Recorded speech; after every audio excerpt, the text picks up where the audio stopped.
one nation, under God, indivisible, with liberty and justice for all. Good evening. The mayor sends his apologies. He had a meeting in Boston and was not getting back in time.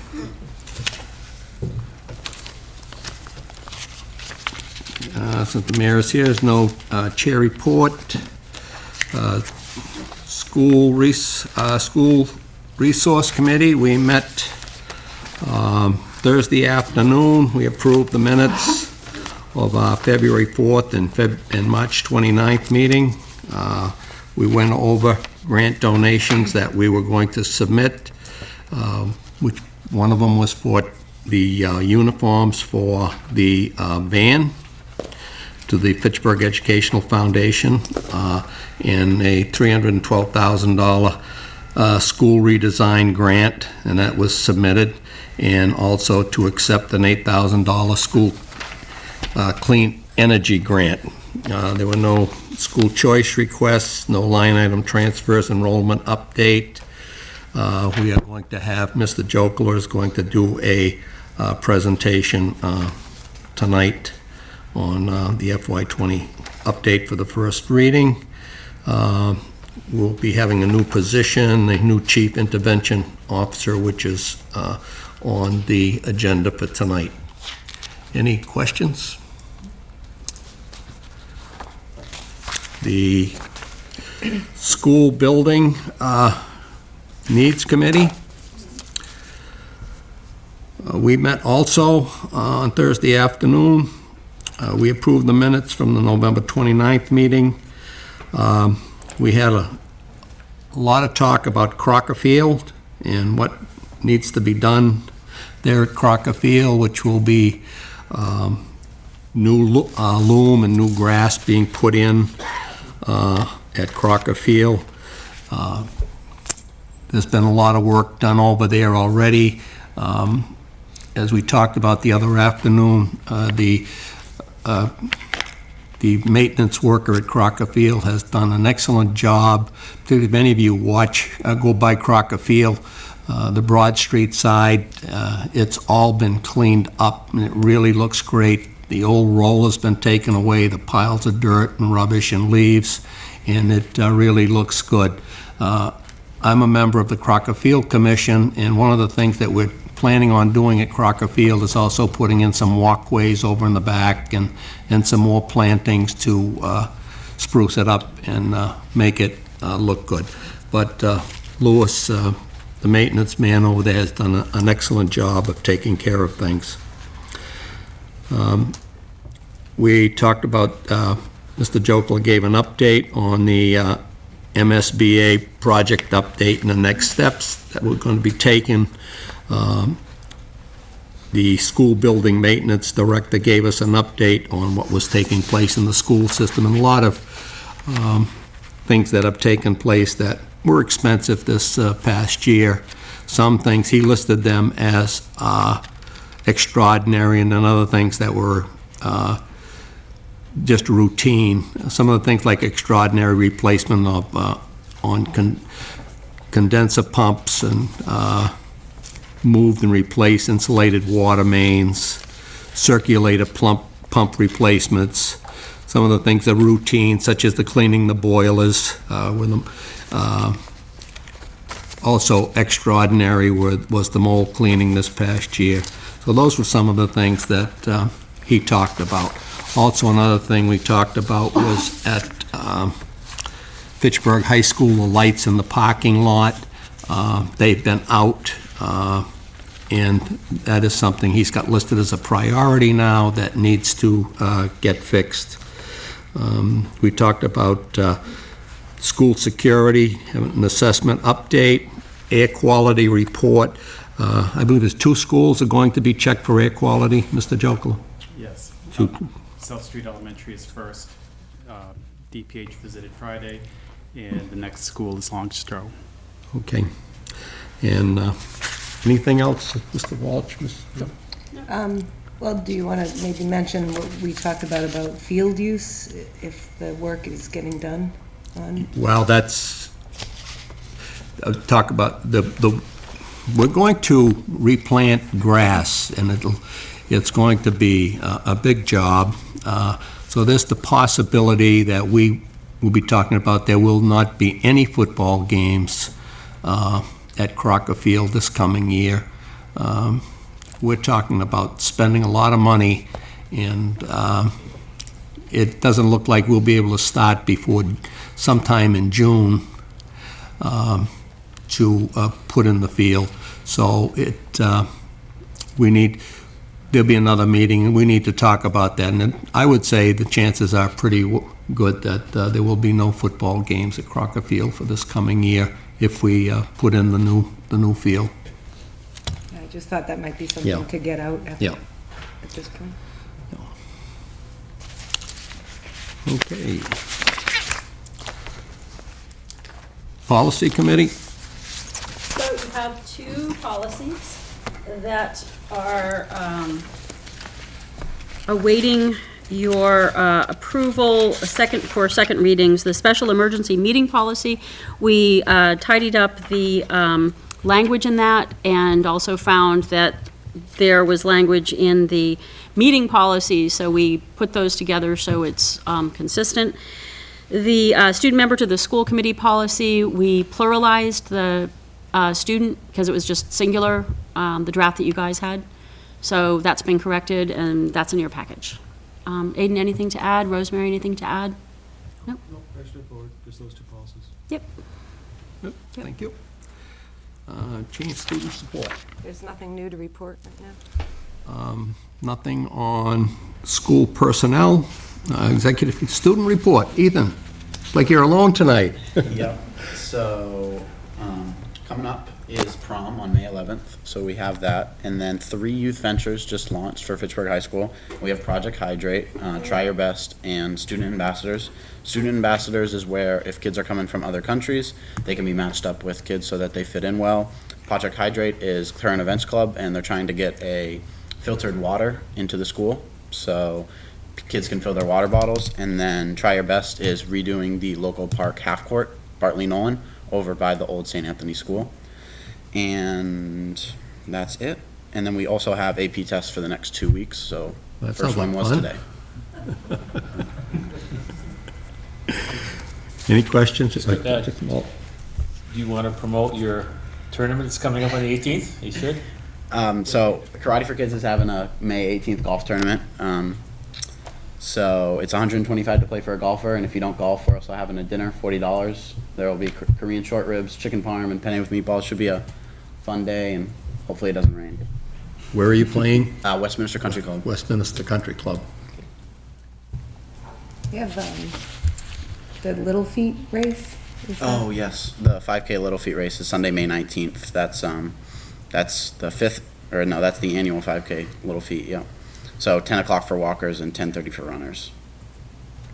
And when are the relays this year? The relays are May 16th. Oh, that's coming up. Yes, it is. And then we also have all the senior awards night coming up. Alumni Awards is the 22nd, and the senior awards is the 29th. And then graduation is the 31st. Boy, gonna be quick.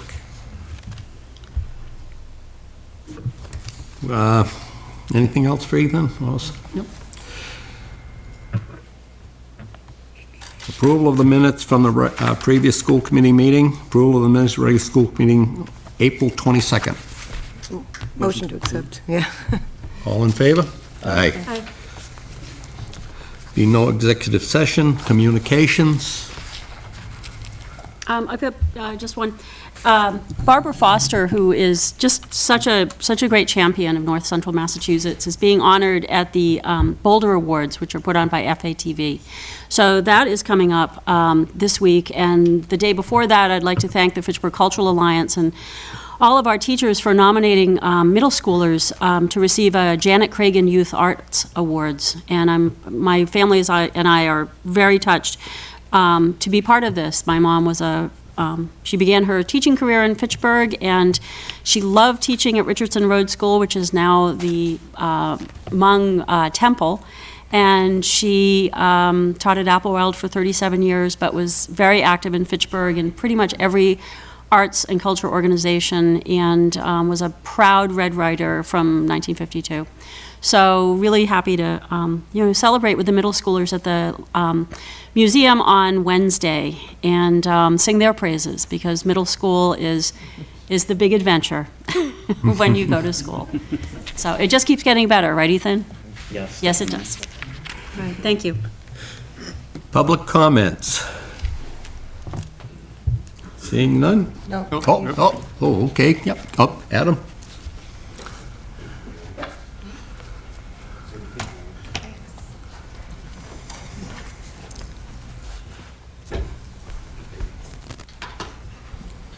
All right, Adam Cordio from the Fitchburg Education Association. This is Katie Schmidt. I'm the president. She's the treasurer. We just wanted tonight to say thank you to Cabinet, really, for allowing us to sit at the table when we went over the school calendar. Initially, Bob had presented the school calendar to us quite a few weeks ago, and we looked at it, and the issue was chronic absenteeism, how to resolve chronic absenteeism, and one of the scenarios talked about, which was brought up here at school committee, February vacation, April vacation, the vacations, maybe shave them down, maybe not.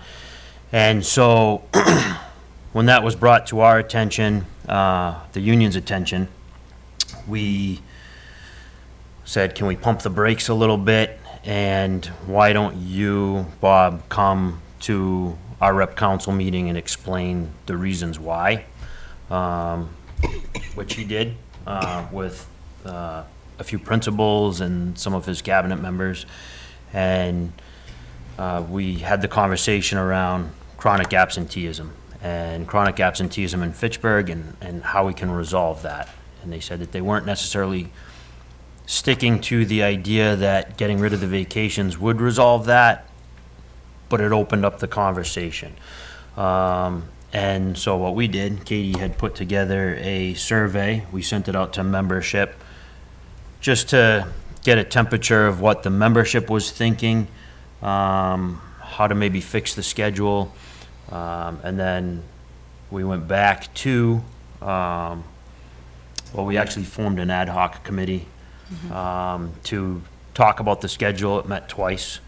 The first time, there was really good dialogue and discussion around chronic absenteeism, around the schedule, around does it work for the kids or not, and it sort of morphed into whether or not the early release days were conducive to kids coming to school or not. And talking to the administrators and looking at the data, we knew that on those days, the absentee rate was low. So we decided as a committee that we would, the 10 early release days that were on the schedule, we would eliminate 6 and look at only having 4, and then also reworking the beginning of the school year. Usually we have 3 PD days at the beginning of the school year. The committee decided 2, and then to shift one of those PD days out, so that out of the 184 days that the teachers are required to be at school or at work, 2 professional development at the beginning of the year, and then 2 scattered along with the other 4 early release days. And what this actually is kind of twofold. Where we decided to put the early release days in the schedule, we felt would be more conducive to having the students come to school on those the other days, the way the schedule was worked, and then also allowing us to, 'cause as we all know, we have 5 schools in turnaround, it would allow us to do appropriate professional development work on those days in that amount of time. So, that's pretty much where the committee went with that. And talking to members and talking to our board, Katie, we both feel that it was really the first time where we worked collaboratively. We knew that the end goal was to reduce chronic absenteeism. We knew what we had to do, and it was not adversarial at all. It was very collaborative, working together, not only with the union, with cabinet, with the administration, and getting input from everyone. And that input was heard from everyone. So the Fitchburg Education Association is very pleased, and we just want to say thank you for allowing us the opportunity to sit down and have our voices heard. Thank you. Adam, just, the half-days, you said something, I just want to correct, so have the audience just, Yeah. You said on the half-days, the absenteeism was low. Attendance. It was, Attendance was low, sorry. Attendance was low. Absenteeism was That- high. that's- I wanted you, I just wanted our audience out Yeah, there to. thank you for Yep. catching that. Yes. Gene? Yep. I mean, Katie, I had a couple of questions that have come up at times in the student support meeting. So one would be, how much are you able to, as a membership, brainstorm or talk about how to do professional development that brings, because all the schools get out at different times, and there's always been this kind of question about how do you actually, like, bring a whole department together or across, vertical kind of alignment thing. And aside from those, days that you get in the beginning of the year that are full days, so my question is really like, are you involved in those discussions at all, or do you ever have those discussions with membership about professional development? And then how do you communicate with membership? Is it all through email? So like when you have to get the word out about something, or you want to talk about the calendar, is it all just an email? So. No, we actually hold, well, we call them 10-minute building meetings. I'm not sure why we call them that anymore, because they're never 10 minutes. But we have building reps in each building. Yep. And each building we hold them often throughout the year, but we held specific ones just to talk about the school calendar. Initially, before we even met as a task force, like what were their thoughts and ideas going into it. And then once we had met with administration and cabinet, this is where we were. What's your feedback? And then we're just waiting for the official calendar so that we can take it back and say this is it. But often throughout the year, we hold building meetings. And to speak to the professional development, contractually it states that professional development will be basically agreed upon by both the union and the administration. And I can speak to Fitchburg High because I'm on the instructional leadership team up there. The instructional leadership team usually, as a team, talks about and develops what we will be talking about during those early release days. I would say, however, that again, with where the district's at, with the 5 schools, a lot of it's from what the state needs us to do and take care of in order to move the needle on our schools. So, yes, we do have some say.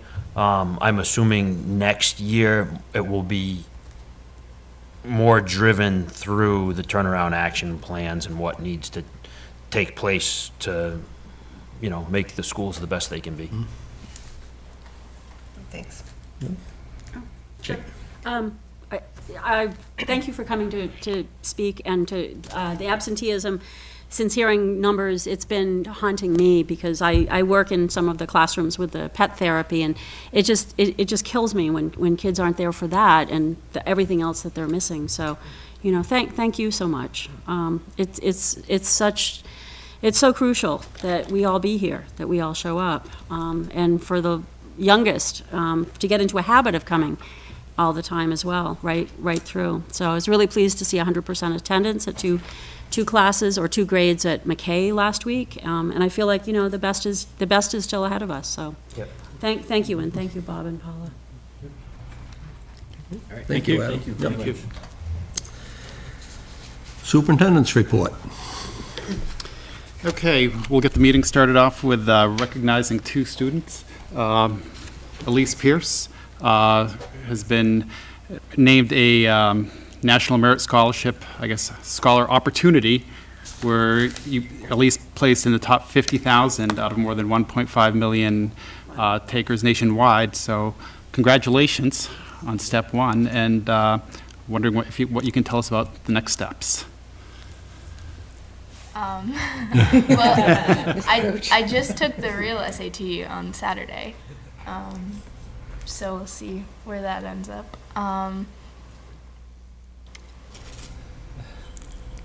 What specifically are you asking? Well, I guess, are there any more steps in this application process, or does your name just get like Oh. whittled down like by different boards regionally? I know they narrow it down to the top 8,000. I'm not sure if they do that just based on scores, like the initial scores, or if there's more to the process, like essays or anything. I don't know that much about it. I don't know if Mr. Roach knows. Yeah, I can weigh in.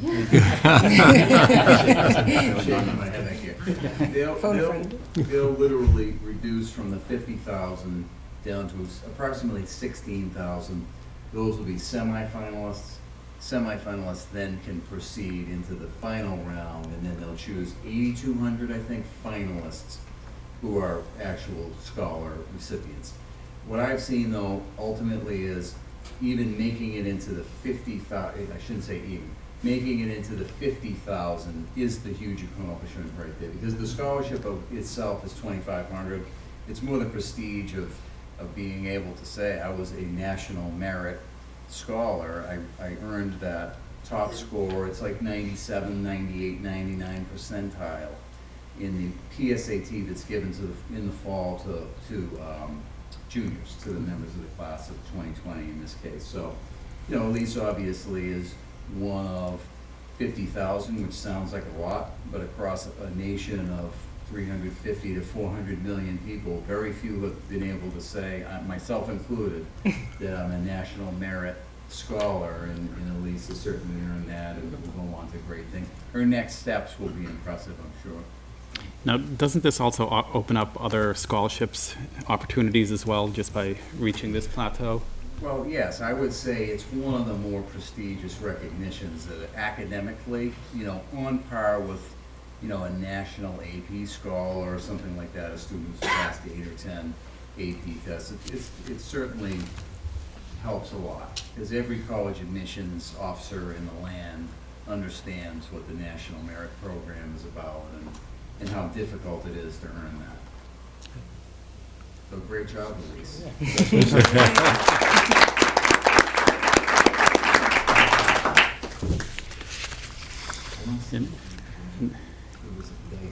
Allison, yeah, I guess you mentioned Allison was dancing or had another obligation. She's in a dance class with my other daughter, and Okay. I saw her there.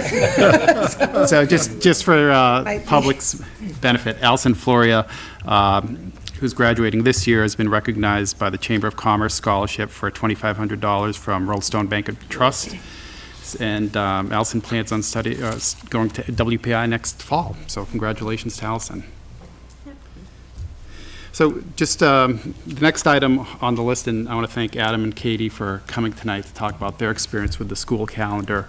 And really, this was a process after my original presentation to the school committee, when the option that I originally proposed was shortening the February vacation calendar.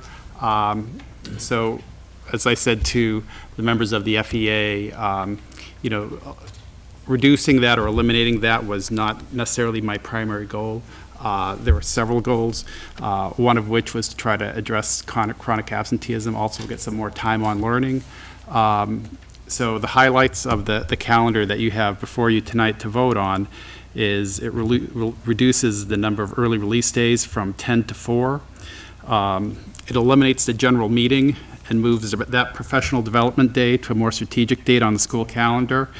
And one thing that's going to be different for Fitchburg this year, but which some other local districts are doing, is we will have no Friday or no school on the Friday before Labor Day. As part of that decision, we analyzed the daily attendance at each school and across the district for the first 5 school days. So it didn't matter, where the calendar fell in terms of days in August or September. And aside from last year, Fitchburg High, it was pretty consistent within 1 percentage point.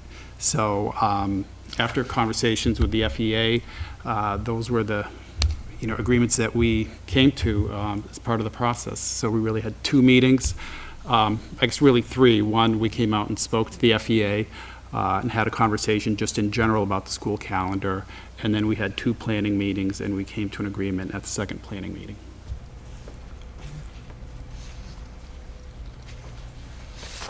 Okay.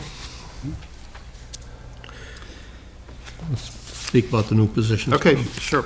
So changes, yeah. next we have, we have 2 positions tonight on the agenda that require a vote of the school committee, and 1 new position. So as part of the transition with Paula retiring, Paula has some big shoes to fill. And as I say, she plays wide and deep, and her expertise is probably unchallengeable by many people within the state in terms of what she knows about curriculum, instruction, turnarounds. So I decided to add a new position to specifically focus on not only the intervention aspect, but also the innovation. We're not going to move forward just by intervening. It's going to involve innovation of our practices and putting in best practices. So as part of the budget process, and tonight for a specific action item, there is a vote to add the position of the Chief Intervention and Innovation Officer. And for that position, I am recommending Adam Renda to that post. Adam has experience leading Crocker for several years, and this year took a special assignment over at Rheingold and has really stabilized that elementary school for future growth going forward. And that is one of our schools in an accountability status that we are working with a statewide system of support. So going back to the 2 positions that you're voting on tonight, I'd first like to ask John Thompson to come forward.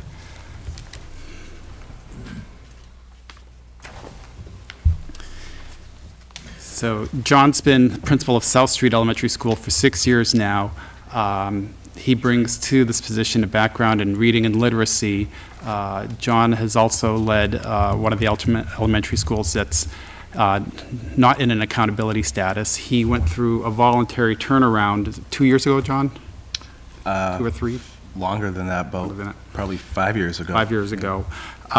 So John is familiar with the players at the statewide system of support, and he just brings an energy and an approachability that as we start looking to improve not only the schools in an accountability status, but really to focus on achieving a high level of academic and social emotional performance across the school and having equity and outcomes. So, thank you. So this is my 9th year in the district. When I first came to Fitchburg, I left the classroom. I was the assistant principal at South Street for 3 years, and then asked to step up into the principal role. So over my 6 years at South Street, when I first became principal, we were extremely facing some challenging times at South Street. The morale was down, the culture was having, we were having a lot of difficulties with culture, and student performance was low. We were at 5% at that point. So when I first came on as principal at South Street, I really looked at, my whole process as kind of a turnaround process like other schools are in at this time.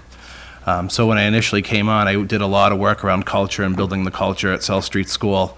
You know, really focusing on establishing good relationships with staff and improving student performance. When I first came on, one of the challenges that we were identified by the state as having one of the lowest subgroups for special education.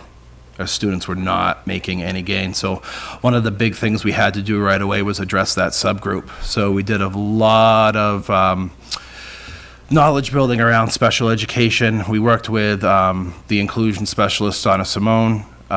We worked around the co-teaching model.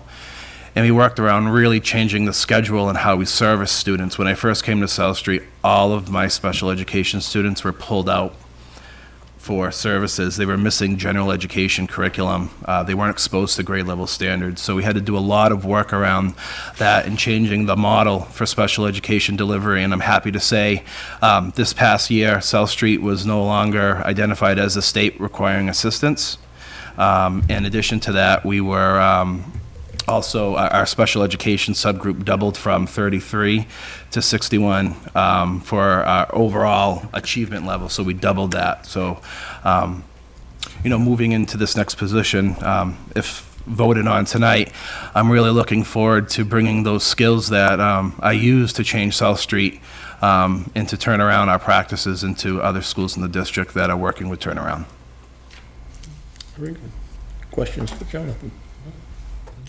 I guess I would ask, John, do you have a top priority that you believe, you know, you want to see happen when it comes to teaching and learning? Yeah, I mean, one of the biggest things I think we've talked about tonight is chronic absenteeism. In order for us to teach our kids, they got to be in front of us. They need to be here. So one of the things that I'm going to be doing this year, this coming year, is sharing my attendance intervention plan that we implemented this year at South Street School. So last year, when we got our state accountability, our attendance rate was at 19.7 for chronic absenteeism. We were very high. So immediately, working with my team at South Street, we established attendance intervention plan where we actually meet with parents every Friday whose students are chronically absent and kind of educate them about why school attendance is important. We look at, we actually ask the parents, you know, what are the factors around why your child isn't coming to school? And at that table, we also have partnerships with MOC and DCF there to help parents who are struggling with getting their students to school. And I'm happy to say, like I said, this past year, when we came into this year, our chronic absenteeism was at 19.7. And right now, as of the end of April, we're at 12.4. We have significantly decreased this, and if we continue to the end of the school year, we will be, we actually are exceeding our target at this point, so we will receive full points when it comes to our accountability status next year. So one of my big pieces will be working with schools to really establish that attendance plan and implementing that throughout the year at schools. You're going to have your hands full, Jonathan. I don't think people realize that we're having major administrative changes this year. We are going to need to replace Jonathan as principal at South Street, Reingold, Crocker, McKay, Memorial, and Lonjo. I mean, so we have, you know, a lot of people out there don't realize, because I go way back, and what Paula has taken on, you know, over the years, we used to have a director of reading with a reading with 5 reading supervisors. We had a director of science. We had a foreign language director. We had a Title I director. We had a math coordinator. We had an athletic director and a physical education director. All of those positions are gone. And now it's left up to the principals and people like Jonathan and Paula, particularly Paul. I don't know how many hats you wear, but you know, so Big shoes to fill. big shoes to fill, and one of the good things is you're coming in, and when you're gonna have a team behind you, is you're going to be hiring new principals, and you're gonna bring them along. Absolutely. Yeah. One of my goals also in this new position is support the new principals at the school and, help them transition and, really establish that culture that is needed to do a lot of the work that we need to do here in Fitchburg to improve our outcomes for students. Any other, Rosemary? What did you replace the pull-out policy with? Inclusion. So we went to an inclusion model. So instead of students being pulled out for that instruction in a different classroom, students are now in the classroom, supported by the general education, the regular classroom teacher, and we have a special ed teacher to actually go in and support those students in the classroom in order for them to learn those standards. And the results of that were very favorable or are favorable? Absolutely. Inclusion is the way to go. One of the biggest things that we saw when I came to South Street is our students had a lot of gaps in grade level curriculum because they weren't exposed to it.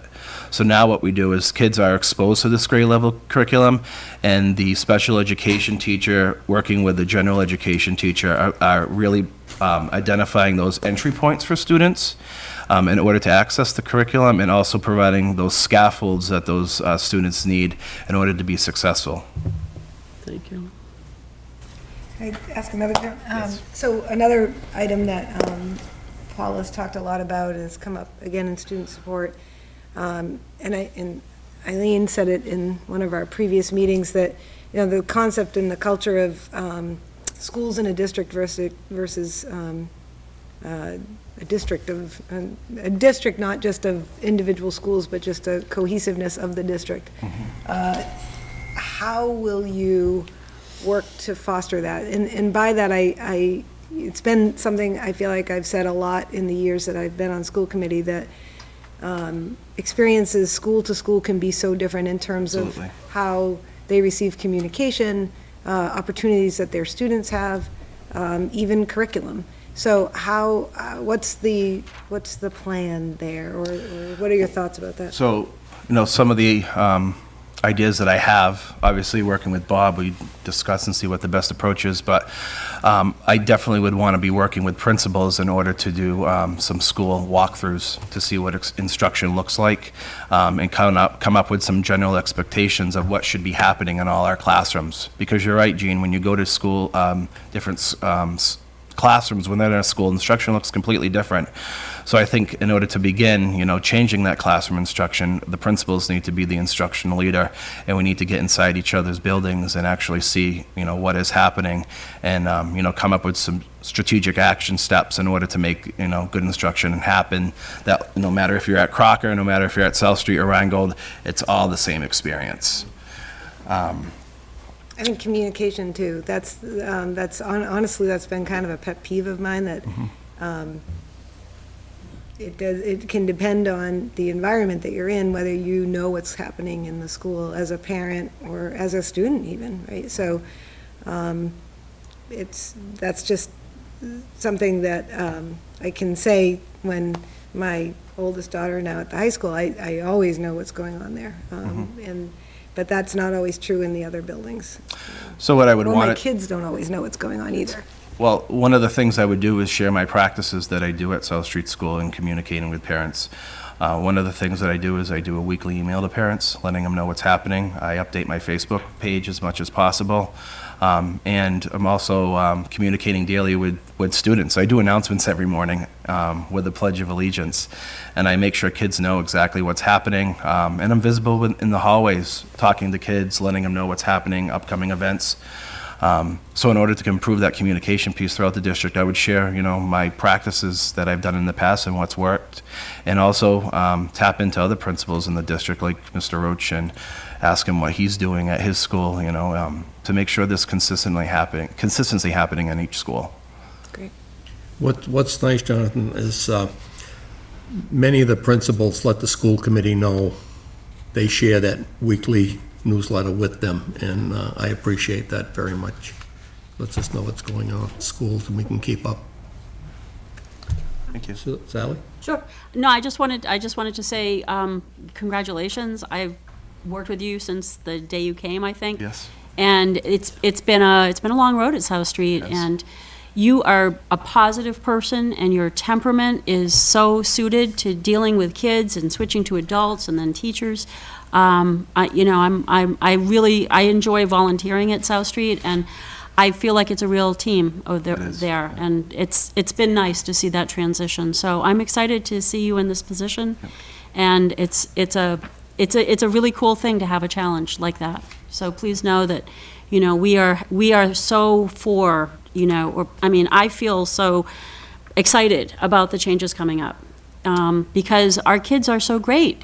They are. We just had a fabulous child here who's connected to some of us, and and all of our kids have this potential, and you're someone, and the other principals in this room, and the other teachers in this room, and the other specialists in this room, you guys see that potential in our kids.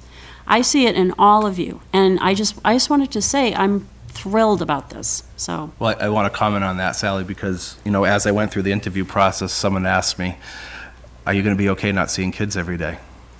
That's going to be a big factor. So Bob may see me at the schools a lot interacting with students, because that's where my heart is. And, that's one of the things I'll miss the most about seeing those students every day. But my goal is to get in the classrooms and the schools will be visible. So hopefully I'll be able to add that to some of my responsibilities to getting into schools daily. So Hopefully, with a new intervention officer, that working together, you'll be able to get out. Don't let yourself get bogged down and, schedule time instead of that schedule, and get yourself into those buildings and know what's going on. that's a have to. You have to be able to be visible and know what's going on in the schools in order to, establish effective change in the building. So that's one of my goals. Could I, who do you evaluate? What are your, As in this position, how does evaluation of administration work at this point? So we obviously evaluate you. The superintendent evaluates the principals. Yeah, Yeah. and these, and literacy coaches and math coaches, that's? Well, in the past, Paula and I have Yeah, done Paula that. has Paula done- works with us collaboratively, so in the past, Paula and I have both evaluated my literacy coach and my math coach. So it's kind of a collaboration between the two of us. So it rests in this office, right? But, or it rests with the principals Principals do the... in the building do of the- that yeah, coach. and Bob. But you, Yeah. Paul, have always weighed in, you've always been a part of that process. The principal's in charge of everybody in this Yeah. building, and comes in, I just remembered that Paula was involved in that. There's, if I may, there's the potential through the evaluation system for the principal to ask for I think that the word is a primary evaluator. And secondary. And a secondary evaluator. Okay. So sometimes SPED folks step in, Eileen steps in with some of the coaches, but it's kind of at the discretion and request of the principal. Okay, thank you. Is it limited to the two subject matters that you just mentioned, or does it go on to science? What did you mention, math and reading? Science, civics now, is for civics principals? going to become prominent? You're around evaluation? Yes. Who principals evaluate, or? Well, I'm just piggybacking on Jean's, Again, if I could, the secondary evaluator could be in any subject or any department. So the director of special education is sometimes a secondary evaluator for a teacher whose primary service is in the special ed role. So it could be in any it could be, content. it wasn't any just grade, yeah. specifically this. Yeah, it could be that you go into the SPED classroom and you observe good teaching, but it might not be good content. And that's where the SPED teacher comes in and said, doing a good job teaching, but they're not teaching what they should be. So that's where you get your help on could be in the high school, it could be in foreign language or something, because... Right, so it's a broad spectrum, you were Yep. just touching Yep. upon the two of us. Just want to make sure that. Any questions for us, Jonathan?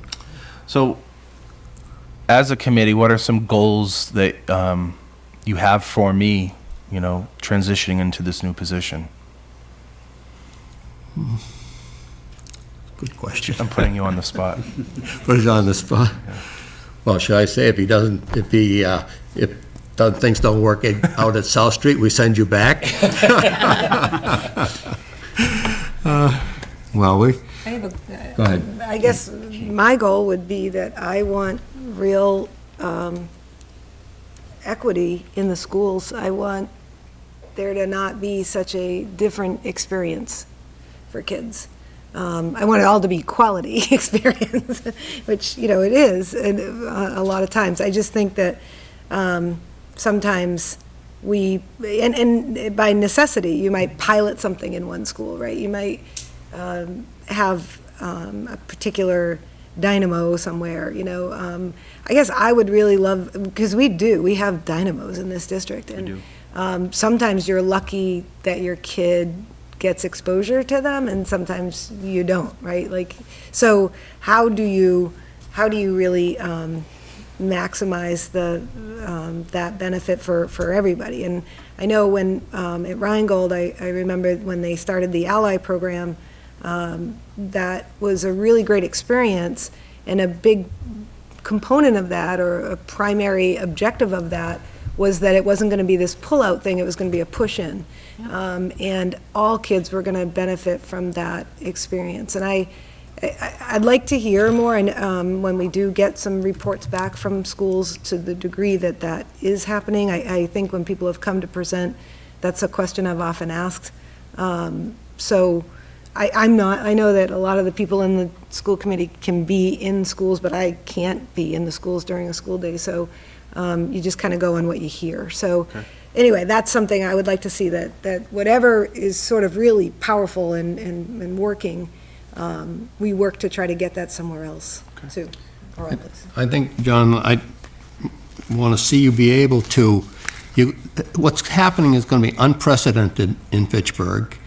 You're going to have 4 new elementary principals and 3 new middle school principals, and getting them all on the same page, and you're going to be starting, July 1, and get everybody together and working together. So I think it's really a fresh, clean start. So, Jim? I just think it may be, look like Mount Everest, but I think it's a great opportunity where you'll be dealing with a whole different slate of leaders of most of the schools. And I think there's a great opportunity for you in this new position, and working with new principals and with the existing principals who will still be there, to bring in some significant changes and positive changes, and the possibilities of you being able to incorporate what was successful for you as a principal at South Street, is what you said in the beginning part of your statement, to incorporate some of that, again, dealing with absenteeism into all the schools, to make that number get smaller and smaller as the years progress. So I'm looking forward to working with you. I've worked with you in the past. I know that you're dedicated to whatever you're assigned, and I feel good that you'll be in this position, and I can foresee good things happening. So congratulations. Thank you. I just have a concept that occurred to me as I was sitting listening to everybody, and all of the schools that you've mentioned, the 4 and the 3. Am I to assume, I believe I am, but I would just like to hear you answer that, the subject matter is the same across the board, right, in all the schools? Yes, the standards are the same at all the schools, yes. And there's individual teachers in each room. Is there any cooperation on, or development, let's say, on a teacher videoing a particular portion of the program and having that available, taught via video, teacher so-and-so at one school, and the teachers cooperating in the development of individual sections? Am I making myself clear? Yeah, if I understand this correctly, if you want us to possibly video good teaching happening and to share that with other To schools share and other that, teachers. and then the teacher that doesn't happen to be videoing that specific unit, let's say, but is thoroughly knowledgeable about it, seeing how the reception goes and developing, filling in, you know what I'm saying? It's like a team. Yep. Across the board, rather than within the walls of just one school, within the walls of one district. Because I hear you frequently mention there should be district equality. And I just, that might utilize the teachers' supportive ability and leading ability. Okay. Yeah, that's definitely an option. In the past, what I've done at South Street is we've done work around going into classrooms and observing teachers. So, for example, there'll be, like, say, a second grade teacher will say, okay, we're working on as a team this new strategy or new teaching method. One of the teachers, they'll plan the lesson, and then one teacher will teach it, and then the others will go in and observe that lesson. And then after they're done observing the lesson, they'll come back and debrief that and, you know, kind of identify what went well, what didn't go well, what would you do, you know, to change the lesson to make it go better, and kind of identify next steps. So that process. That's one step in, Yeah, and that could may definitely evolve somehow. That would be something that, as a whole district, that we could do that. Okay. Yeah, absolutely. Paula, do we have many teachers going out anymore? out. Going to observe other school districts where, Yeah, with whole teams from schools. I know there was just recently a team from the high school that went to, I think, East Boston High School. Yeah.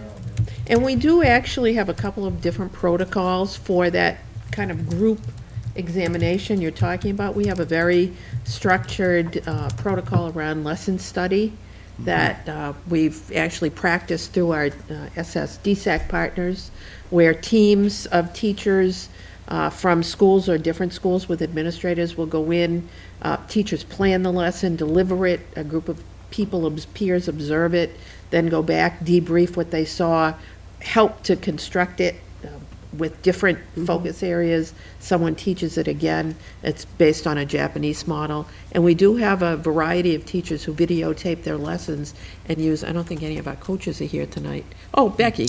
And they videotape their own teaching and use it with their coaches, and then with the potential to share out. So we do a little of that, but that's certainly something we could do more of. Yeah. any other?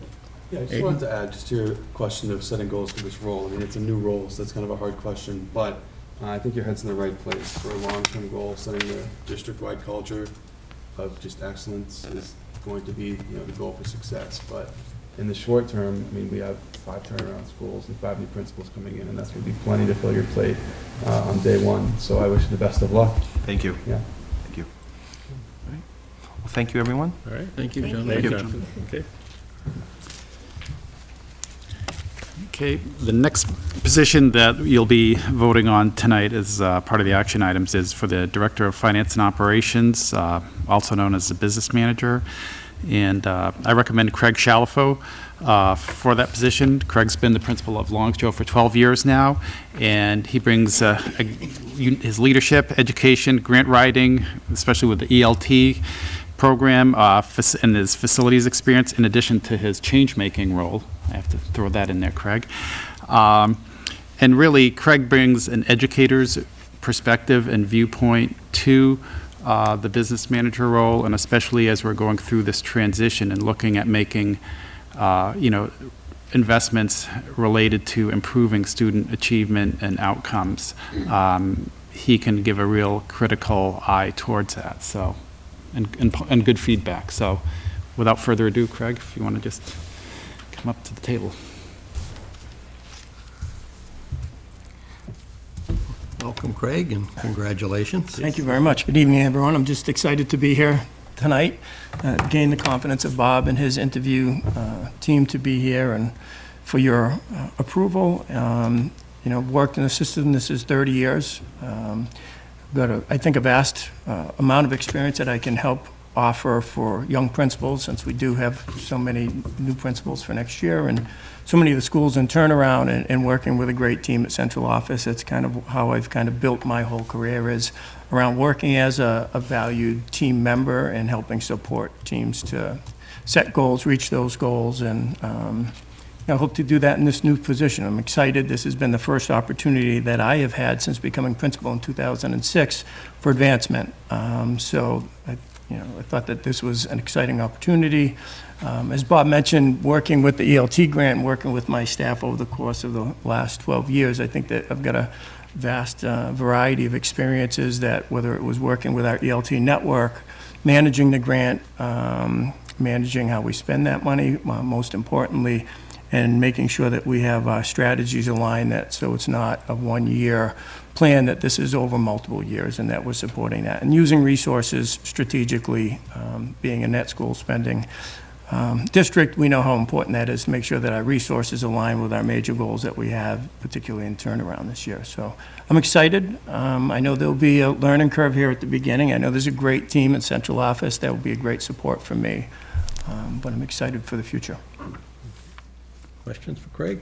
I think it's nice to have the former business person here to go to when you have questions. I think it's a great opportunity. I think it's a benefit for the district to have somebody like yourself who's been involved in the district for so many years. You're aware of what the issues are, how to handle a grant, how to apply for grants, but also to deal with the issues with an infrastructure that is old. Right. And you know what the issues are and what to expect, and how to react to things when you're not expecting it. So fortunately, those things have happened in real time. So yes. So I'm happy that you were the choice. I know you've been a success as a principal, and I know you'll continue to show that success in this new role as the business manager. I look forward to working with you, Craig. Thank you. Okay. Good, Jean.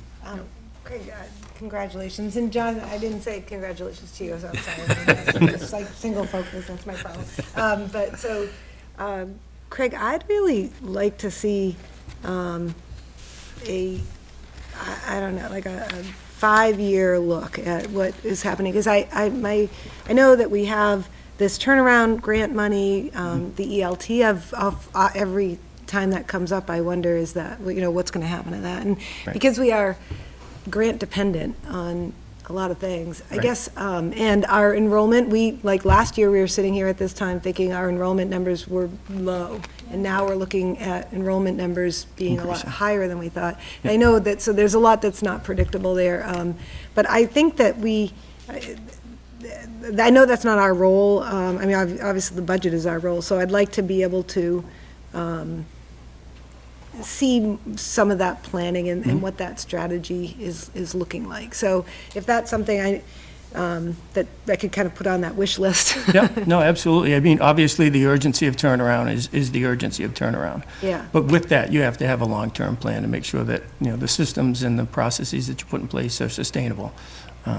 Yeah, the capital needs alone are daunting. And, as I've been a part of the building needs committee committee this year, there is a giant sheet and there is a plan. I guess I just would really like to engage this position more to hear more about that long-term work.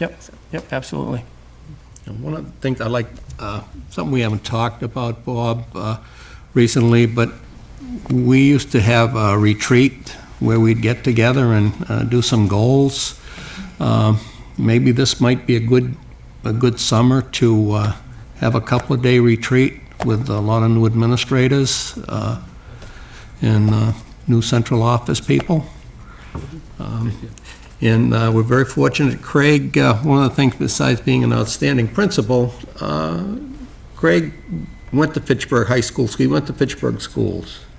Again, I go back a few years, and I had Craig in elementary school, Back a few years. And but I love it seeing our homegrown people here tonight, people in the system coming up and taking over and knowing the system. And I don't see where there's going to be we don't need a year for learning. I think all the administrators are going to be able to jump right in and we're going to hit the ground running, you know. Greg, thank you. May you, Pete. may I have, Rosemary, sorry. Yep. thank you. So Craig, you're coming in as the Director of Finance and Operations. Correct. So your stress is not going to be primarily educational from now on, right? Correct. Going to It'll be, yep, So this is a change. This it'll is be a definite change. definite change. Sure. Yeah. Yep. I just noticed in your additional skills and affiliations that you're an active shooter on the Alice trainer training. What does active shooter mean? Well, if we are dealing with any type of event in our schools involving an intruder, whether unarmed or unarmed intruder. The ALICE program is something that we've instituted now for several years. I do know, I'm Yep. familiar with the Alice program, definitely, but I see that specifically you're an active shooter. Does that mean you carry That's a what gun? ALICE, that's the ALICE program is typically dealing with active shooters.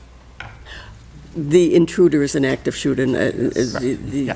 you are not a, I'm not. Not on my list of things to do. no, I thought you were a responder, because there is discussion whether, Yep. you know, some people should carry guns in the schools, and Yep. I was excited about that, Oh. from my view of it. Okay, thank you. But I think one of the things that Craig is in charge of the Director of Facilities. So the Director of Facilities answers to him. And Craig's knowledge of the schools, of what's taking place in schools as a business manager, I think is going to be very, very important once something comes in as a priority, you're going to have some knowledge of what a priority is. So that's going to help our whole facilities department. Congratulations. Thank you. Thank you, Craig.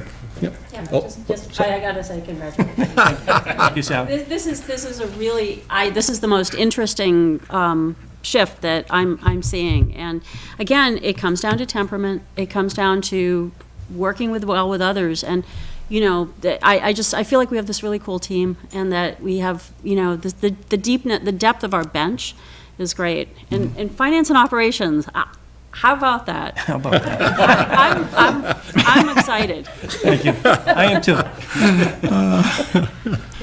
Thank you. Thank you. Thank you, Craig. So I'd also like to ask Adam Renda to come to the table too, although you're not voting on him specifically, just the position and the, again, the intervention and innovation officer. And Adam has had a year of experience where he, you know, received a call one day and thought about it for, I don't know, half hour and said, sure, I'm up for something new, right? It's closer to 45 minutes. 45 minutes, okay. But Adam has been able to step into a situation where, you know, building upon the success that he's implemented over at Crocker and maintained. And as we talk a lot about educational equity and high expectations, that was one of the reasons why I asked Adam to take the special assignment and now to work with, you know, the central office team, the principals at these schools, and also across the district on innovation as well. As I mentioned earlier, it's not just about intervention, it's about innovation. And even though Adam will be leaving Rheingold at the end of this school year, I mean, he's been able to, you know, change some practices over there, and actually over the summer we're going to be, you know, reshuffling the classrooms to make it even better for next year. So that's my introduction, Adam. I don't know if you want to talk a little bit about what you've done this past year. Sure. And, you know, how it's kind of prepared you for the district level challenge. Yeah, the title's pretty interesting. And I think we'll kind of fish that out as the year goes. But, you know, the intervention along with the innovation being in the same job description is interesting, because for innovation to stick, schools have to be running efficiently and in the right way. They need to have established routines and procedures, and it's really a tier one. So some of the things that I did at Crocker that are now being introduced into Rheingold is a tiered system of social emotional support, where we actually action plan for kids who are in crisis. And if you run a building efficiently in that tier one, what that really does is allow you to identify the kids in tier 2 and 3 who are in crisis, and it frees up your time to deal with that rather than dealing with things that are kind of like nonsense, recess issues, lunch issues. Pete could speak to those, having been a former principal. Those can really suck up your time if you allow them. So once you get the basics down, innovation sticks, and that's why we were able to start doing work on growth mindset, helping kids create counter narratives, and some of the, and really implementing a really efficient tiered system of support, social emotional support at Crocker, where students that are in need were able to get that help during the day, and that could really focus on assembling a really effective team, which the makings of a really effective team have started at Rheingold. Unfortunately, I'll be departing in the assistant principal also, but the routines and procedures are in there, and we plan on having it wrapped up in a nice little bow to hand off to who's ever taking over. And in this new role, I will be working very closely with all the schools and turnaround, so I plan to make sure that the ground that we've made this year maintains for next year. One of the things, talking to teachers last year, there was about 3 kids who were working on MCAS as lunch started. That's not great. This year, for the first session, there were over 60. So just calming down the school and putting in structures that kids need can really build stamina and affect the educational process in a really positive way. So I think we'll see pretty big differences in results, even at the end of this year. Questions for Adam? Just based on what you just described, in looking at the job responsibilities of the new position, it seems like a lot of what's expected of this new position are aspects of what you've done in your role as a principal at Crocker and at Rheingold, and the goal, I'm assuming, is to incorporate that beyond, in your present situation, in one school, but across to multiple schools. Yeah. I hope that's the case, and that's certainly what I'll be trying to do. I think Gene said it pretty well, that we want a common experience throughout the districts, and I can tell you, starting at November 9th, I believe it was November 9th at Rheingold, there was not the same experience as kids were getting at Crocker, at least in my opinion. It's much closer to that now. I had the luxury of being in that building for 11 or 12 years. So that makes a big difference, and we'll get there. Rheingold will get there, but it's the same kids. In a lot of cases, they're neighbors, and the results can be the same. And that's what we need to do in order. In 3 or 4 years, I hope we're up here talking about how Fitchburg is the best urban district in the state, and I can see that is doable with the team that we have in the city. I like that attitude. I'm pretty competitive. Yeah. Rosemary? You've given me time to look at the second chief that you are. You're the Chief Innovation Officer. And can you just talk a bit about that? Innovation, we might know the immediate innovative techniques, but we don't know the future techniques. So you're going to have to always be open to advancement in those thoughts. Yeah, processes, right? I think one of the, I like to change what's not working.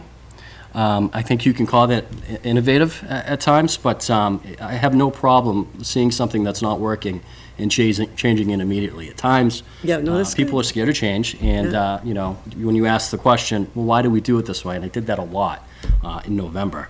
And the answer you get is, well, we've always done it that way. Well, not anymore. We're gonna figure out a better way to do it. Something as simple. This isn't innovative, so this isn't an example of innovation, but something simple. I had a lot of kindergarten students getting in trouble going to lunch every day at Rheingold. Well, if you've ever been on the bottom floor at Rheingold, there's about 3 or 4 sets of doors. So if you have 25 5-year-olds walking, those doors are pretty heavy. First one opens the door, the teacher, kind of all bump into each other. And I've seen this, yeah. And students who bump into each other, it's always on purpose. It's never an accident. So they get upset with each other. So you hold the doors open, and it's a clear walk to lunch.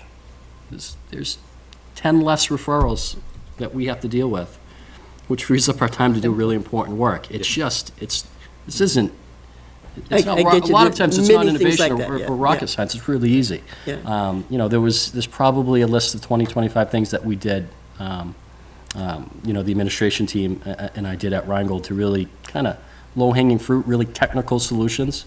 But sometimes you need to get those technical solutions to convince people to have an adaptive change.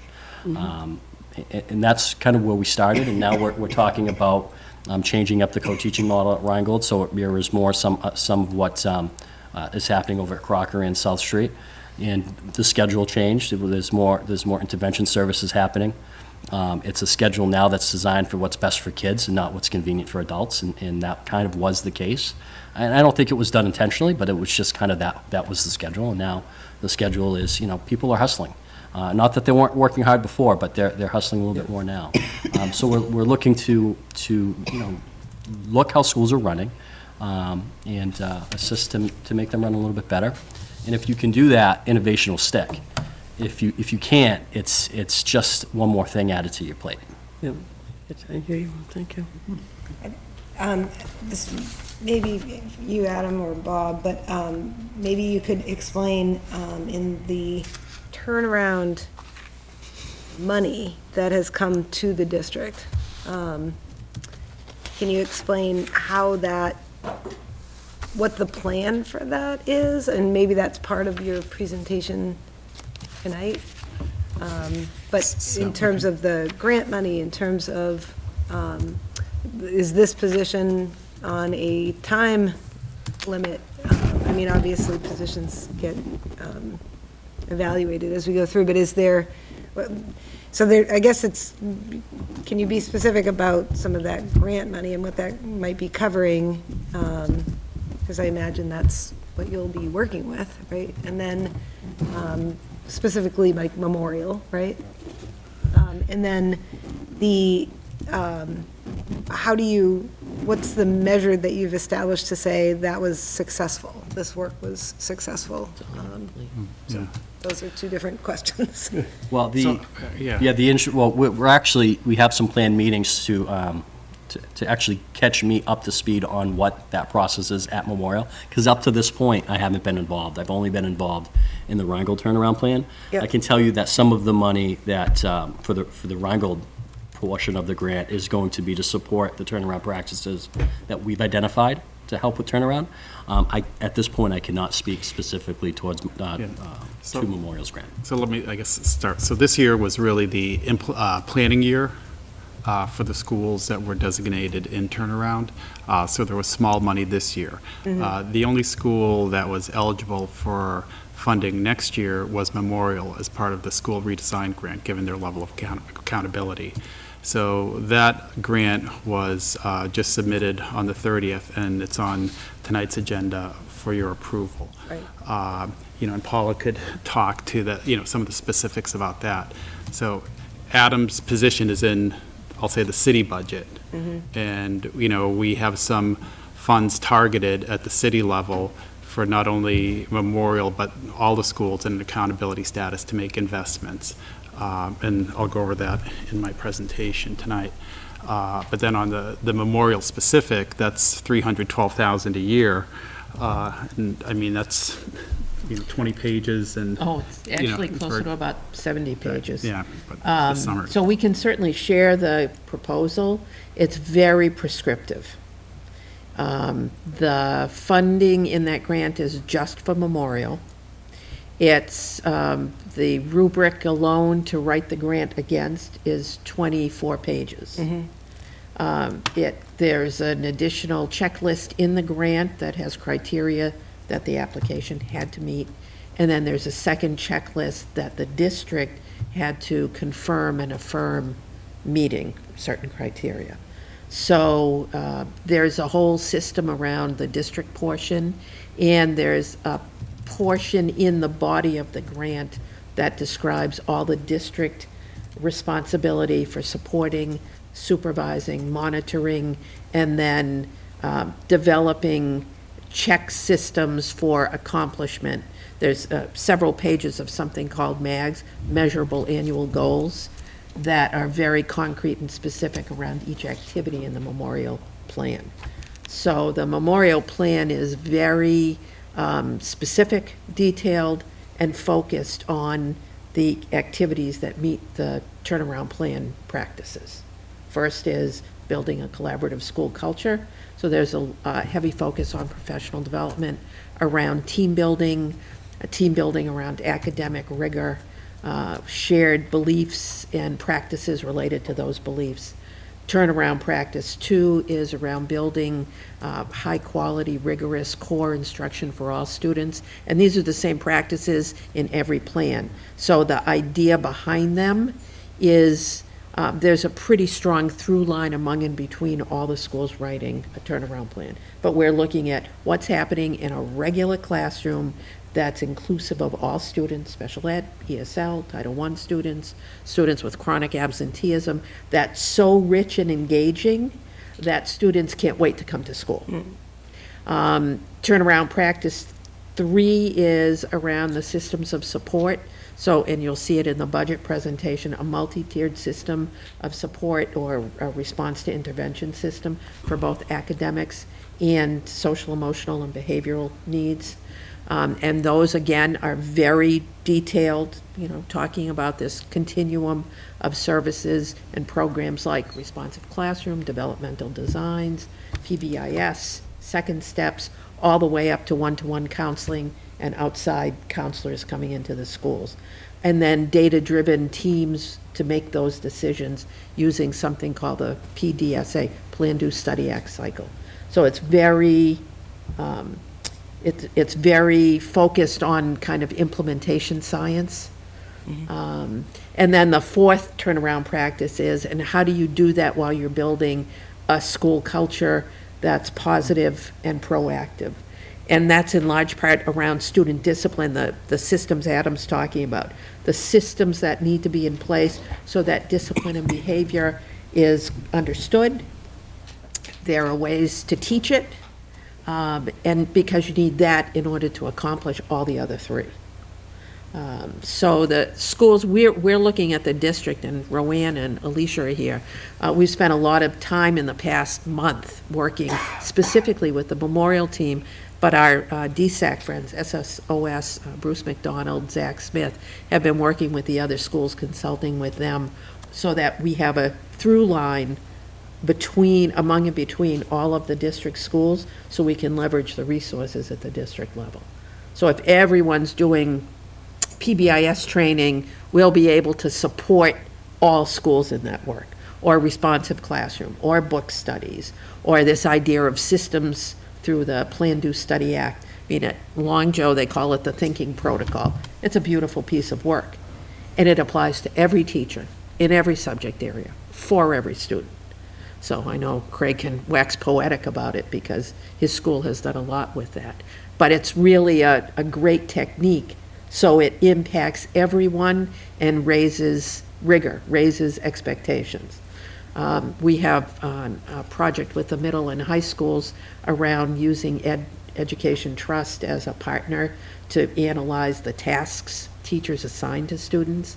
That's applicable to every grade level, every content area. So we're putting a big investment into that project. So some of it is driven by the specificity of Memorial and the money related to those activities, but the practices we're talking about across the district apply to all of the schools with district resources. And the training that we've had, Alicia, Roanne, myself, Eileen, Craig, John, all the folks involved have a similar background.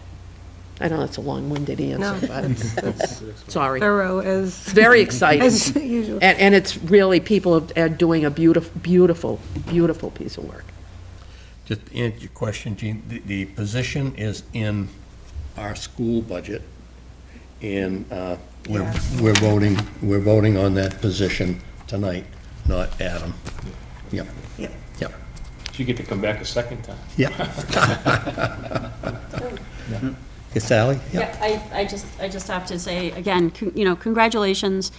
Adam's temperament is so steady. I remember when you came on and vice principal at Crocker, and immediately organizing the systems of understanding the student achievement with photographs on the wall. And the photographs going from the red to the yellow to the green, from going from not being proficient to making benchmark, and then going up the level. And it seems like every time I saw you, you had a couple of kids that you were about to, the little discipline problems that came in, but, very, very steady. And I was thrilled to see this too, because this is exactly what we need, and I want to, thank the superintendent for, the collaborative work that it takes to see what we need at this point in time. As for the kindergartners, so I have a family member who's a safety patrol person at Rheingold, and I've heard her side of it. So to hear the, again, the solution, it's great. The safety patrol system seems to be, some of the kids wear a banner, and they try to corral the kindergartners, and it's just like that. And they do a great job. The safety Thank patrol is you. a huge help in the morning. Unfortunately, we can't pull them out of class to hold doors during lunch. Yep. But, if the school committee can grant us special permission, I'm sure they would be happy to miss some math or Yeah. the all-day time. But Well, we did that with our VIP kids going to the high school. But on the larger issue, I mean, the number of schools I feel like we've never had this many schools in transition that we have right now, and that's a lot. That's a lot. I talk to my colleagues on school committees in our surrounding communities, and it's interesting to kind of, I feel like we know more about how our schools work than some of our colleagues in other towns. It's just that simple. And again, we have great kids. I see you. I see the respect you have. I see the respect that everybody has for our kids, and how that does. It goes up to teachers, and it goes down to kids, and it's all across the board. So. Fitchburg's a unique district. I mean, and I've used this line before. We've canceled. It's an urban district that has canceled recess because of a bear. It doesn't happen often. So there's unique challenges to that too. But Yep. I think really one of the things how I like to sum it up is if we can help our students be available to learn through these systems, then our teachers will be available to teach. Mm-hmm. And you're going to have movement, and we're going to have growth. And that's what we need to do, because they can teach. Mm-hmm. Oh, yeah. I just have a comment, and really, it's not directed for you, Adam, but it is just, I think, directed for the district. I'm sure my colleagues get emails from people in the community as well, and maybe it would be good for you to speak to. This is a net gain in administration, and as I see it. So maybe maybe my perspective is off. When, a lot of people are concerned that class sizes are bigger, and that we know that really personal attention from a teacher is critical.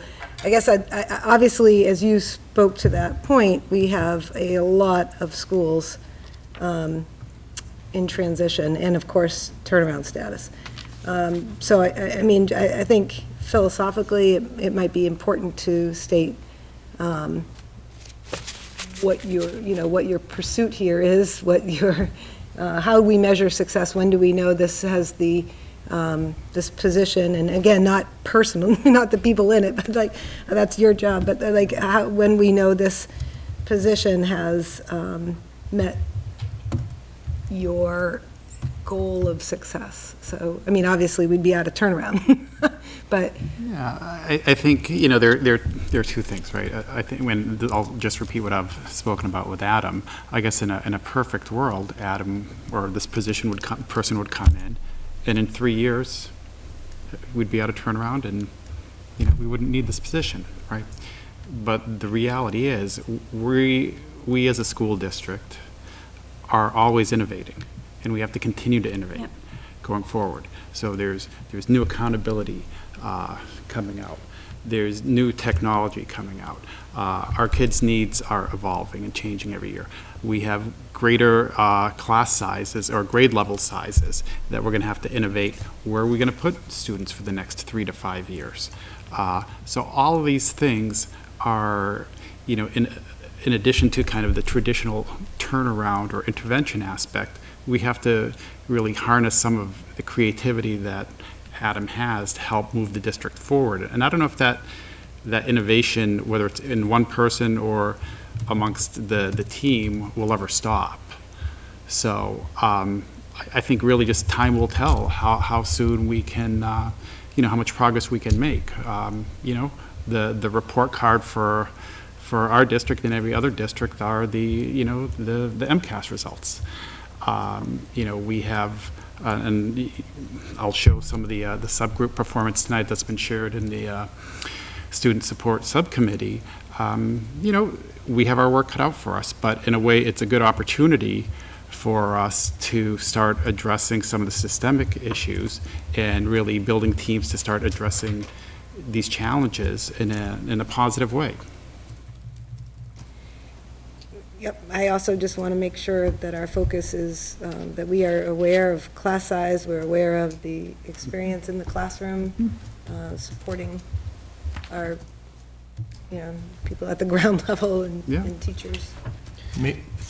But at maybe the next meeting, it wasn't connected facilities, but with the accelerated repairs, Diane Sullivan came in from the state, and we toured South Street and went all the way through it, and we've talked about all of our buildings, and we are so overcrowded, and we may not get a new building for 5 or 6 years, and I don't know where we're gonna put kids as it is right now.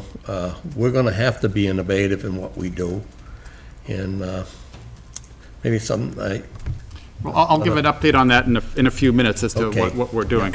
Look, just that, Gene, if I'm successful at this job, the experience in the classroom, even with more kids, will be better than it is now.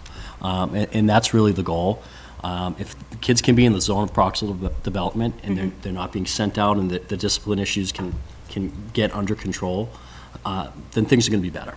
And it's going to be better for teachers and for kids, and that's the ultimate goal.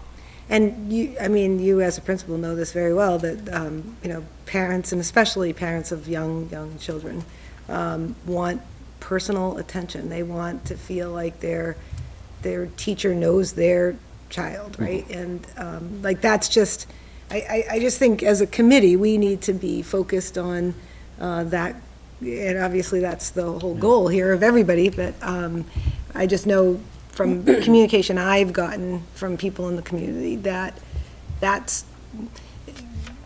they may or they may not know about zone of proximal development, but they know if there are 28 kids in their kids' kindergarten class, right? And they feel like their child is lost.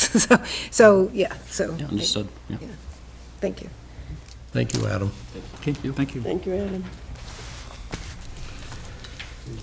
Budget items, grants.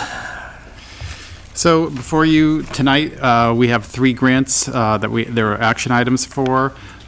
2 grants to submit. Number 1, through the Fitchburg Educational Foundation. We're applying for $17,500 of funding to help secure new high school marching band uniforms from the George R. Wallace Foundation. So that application was submitted last week. As we spoke about earlier tonight, the school redesign grant was submitted on April 30th. We are waiting to confirm an interview date that will occur in Boston or in Malden, and they have given us a special dispensation to have additional guests in the room, to include the new Chief Intervention and Innovation Officer and the new Assistant Superintendent. As Paula mentioned, it's a very prescribed process, and I don't say we have to get a waiver to have people attend, but basically that's what happened. Lastly, we have a grant to accept from the Mass Clean Energy Commission, $8,000 for a Clean Energy Day at Crocker, and I believe in the past we've also had this at Rheingold.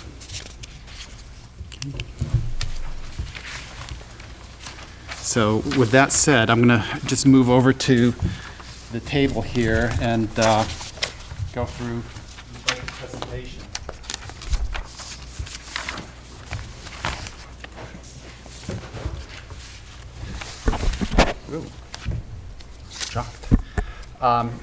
So, as Adam mentioned, and one of the goals that I have for the district with this, new team and looking at this current status as an opportunity, not a challenge, is to make Fitchburg the best urban district in the state.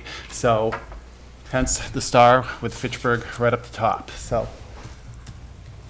what I did was, and I'll look at my screen because, and then you can look at the projector over there. What I want to do is just, again, go over who are we, and talking about enrollment, and what we're experiencing is an increase in enrollment in the K through 8 levels. We are adding new teachers next year at both the middle school level and at the elementary level, and I'll be talking about that a little more in detail further on. But what is important is that, as Pete mentioned, when the MSBA visited us last week to talk about South Street, one thing that they specifically asked us at that school was, what's your 3 to 5 year plan to handle enrollment? Which is a question in other cases for these accelerated repairs they have never asked us. So, and they also, that program does not talk to the Crocker Core program, which coincidentally have also asked us to put together a capacity plan and certify our enrollment on that project. So again, looking at our demographics, just some highlights, and you'll be receiving a PowerPoint of this, or this email to you. 34, almost 35% of our population, first language is not English. 15% is English language learners. So combined, almost 50% of our population are either English language learners or first language not English.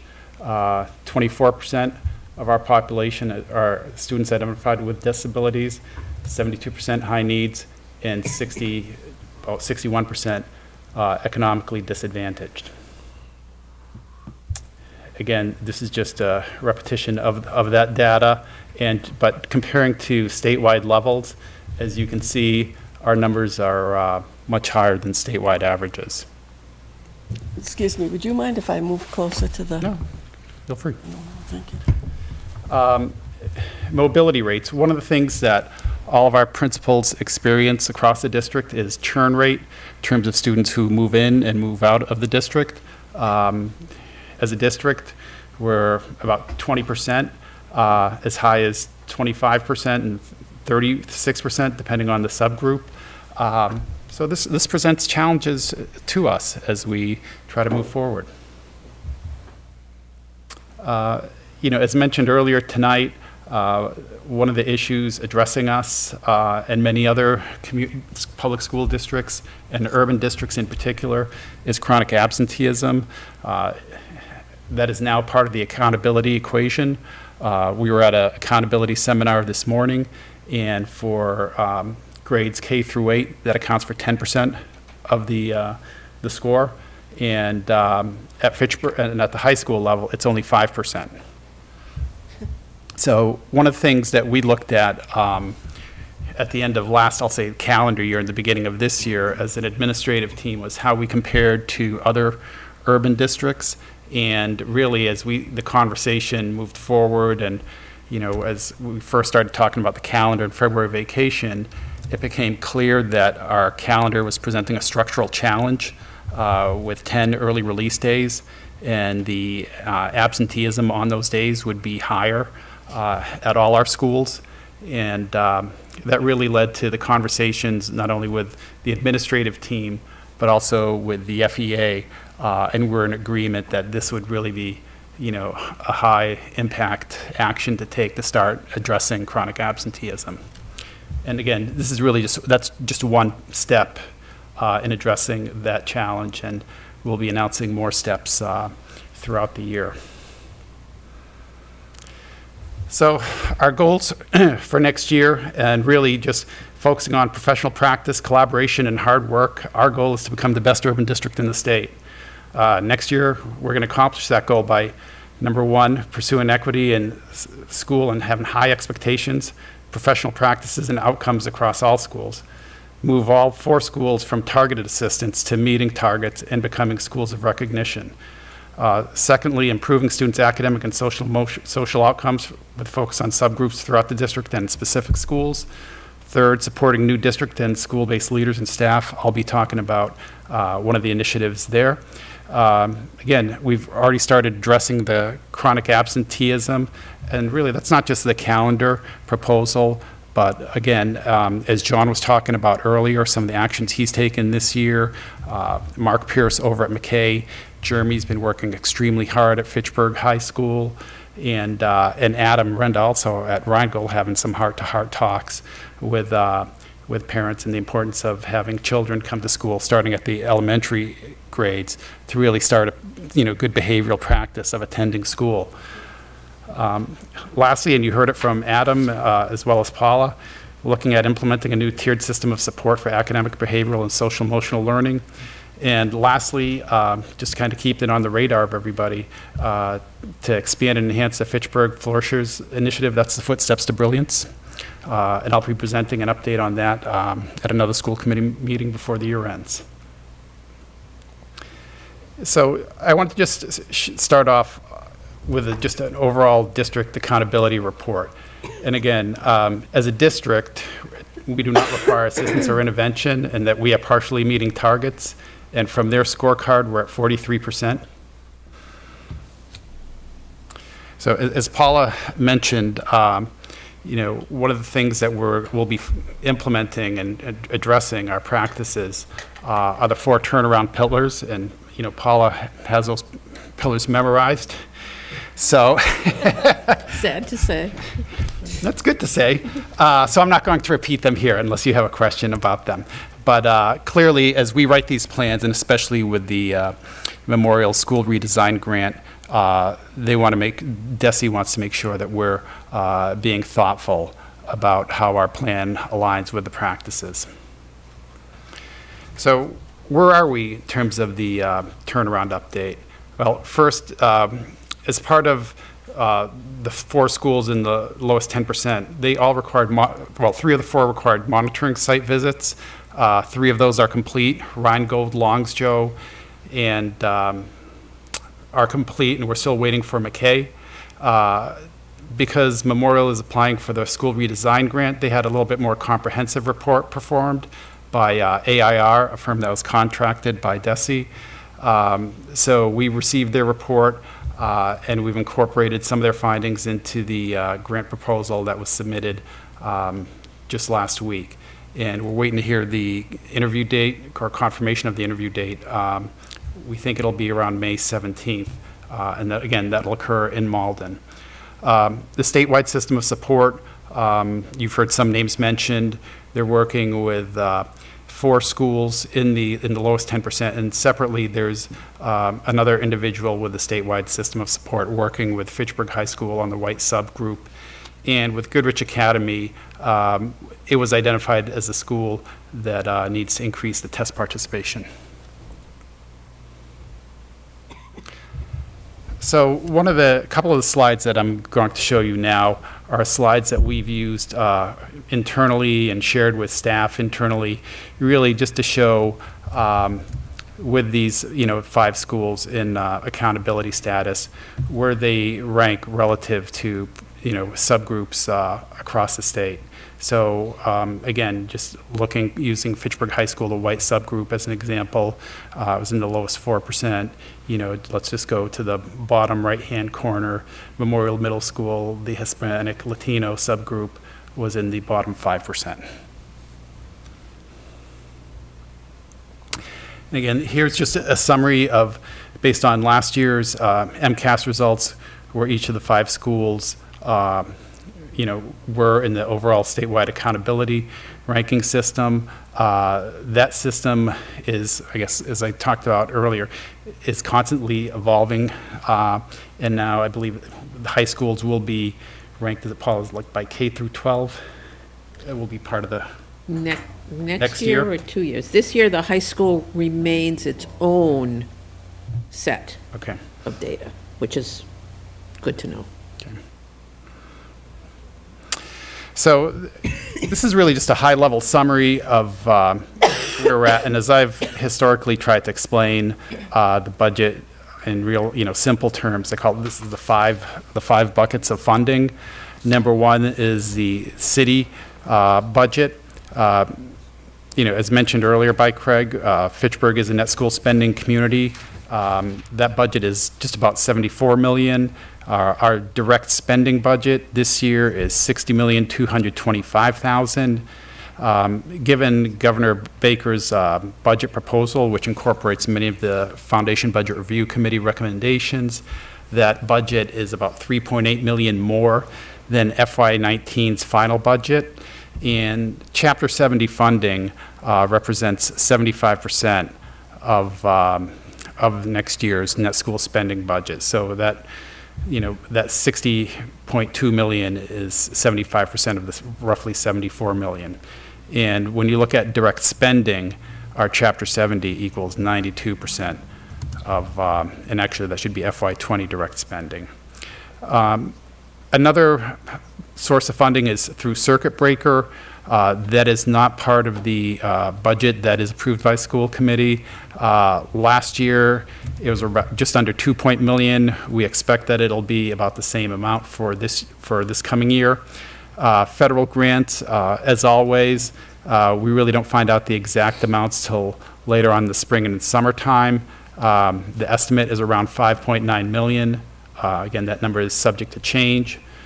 School choice, the 1.146 million is for school choice in. That amount is from the cherry sheets. Historically, we've used those funding for textbooks, instructional supplies, the middle school, the ally coaches, technology investments, Chromebooks for 8th graders, and also replacement of the Chromebook devices up at Fitchburg High School. And lastly, really with the city's support, capital items, the Longstro roof is about $2.5 million, and the Crocker feasibility study were both funded and approved by the city. The feasibility study carries an 80% reimbursement from MSBA. So here's just really the snapshot of the funding sheet that's prepared as part of the budget book. Again, from what you see here are two important things. Number one, although the enrollment number, the top line number, is flat, there was really no change because of the governor's budget recommendation in his proposal. You can see that the required net school spending increased just under $4 million. So if that hadn't happened, we'd be in a different boat. And I'll talk about that a little bit further on.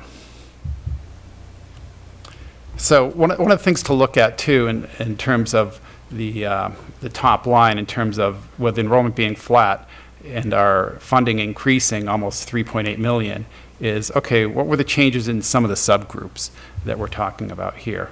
So our economically disadvantaged increased by 107 students, and with increased funding of 1.1 million. Our ELL population increased by 70 students for just under 400,000. And our special education funding from the net school spending budget increased by 328,000. So I just want to be clear that the numbers that you see here are from the budget sheets, how DESE identifies students, except for special education. They use an algorithm based on percentages. So the numbers of 270 and 271 are not accurate. As mentioned earlier, we have about 24.8% students identified with special needs. So that number is pulled really just from the report. So again, these three subgroups accounted for 49% of the increase in funding for next year. And as I mentioned earlier, and as we talked about earlier, our enrollment has been increasing over the last few years. We bottomed out probably around between FY10 and FY12. I think in the early 2000 when the high school was built, we were over 6,200. And I'm looking over at Paula just for confirmation, but it was over 6,000 students. So you can see that, we've gradually been recovering in terms of our enrollment numbers.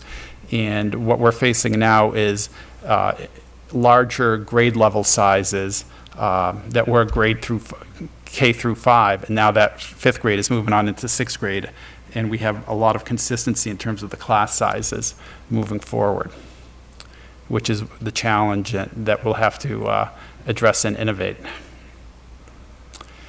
So at a high level, I just want to summarize, what the city has informed us is of a direct spending for next year at $60.2 million, less the funding that was appropriated for this fiscal year, which included a $400,000 supplemental appropriation. Our increase is just under $3.8 million. So one of the biggest line items is salaries and what we're contractually liable for and obligations. And there's a spreadsheet that's in your packet that goes over the specific line item detail there.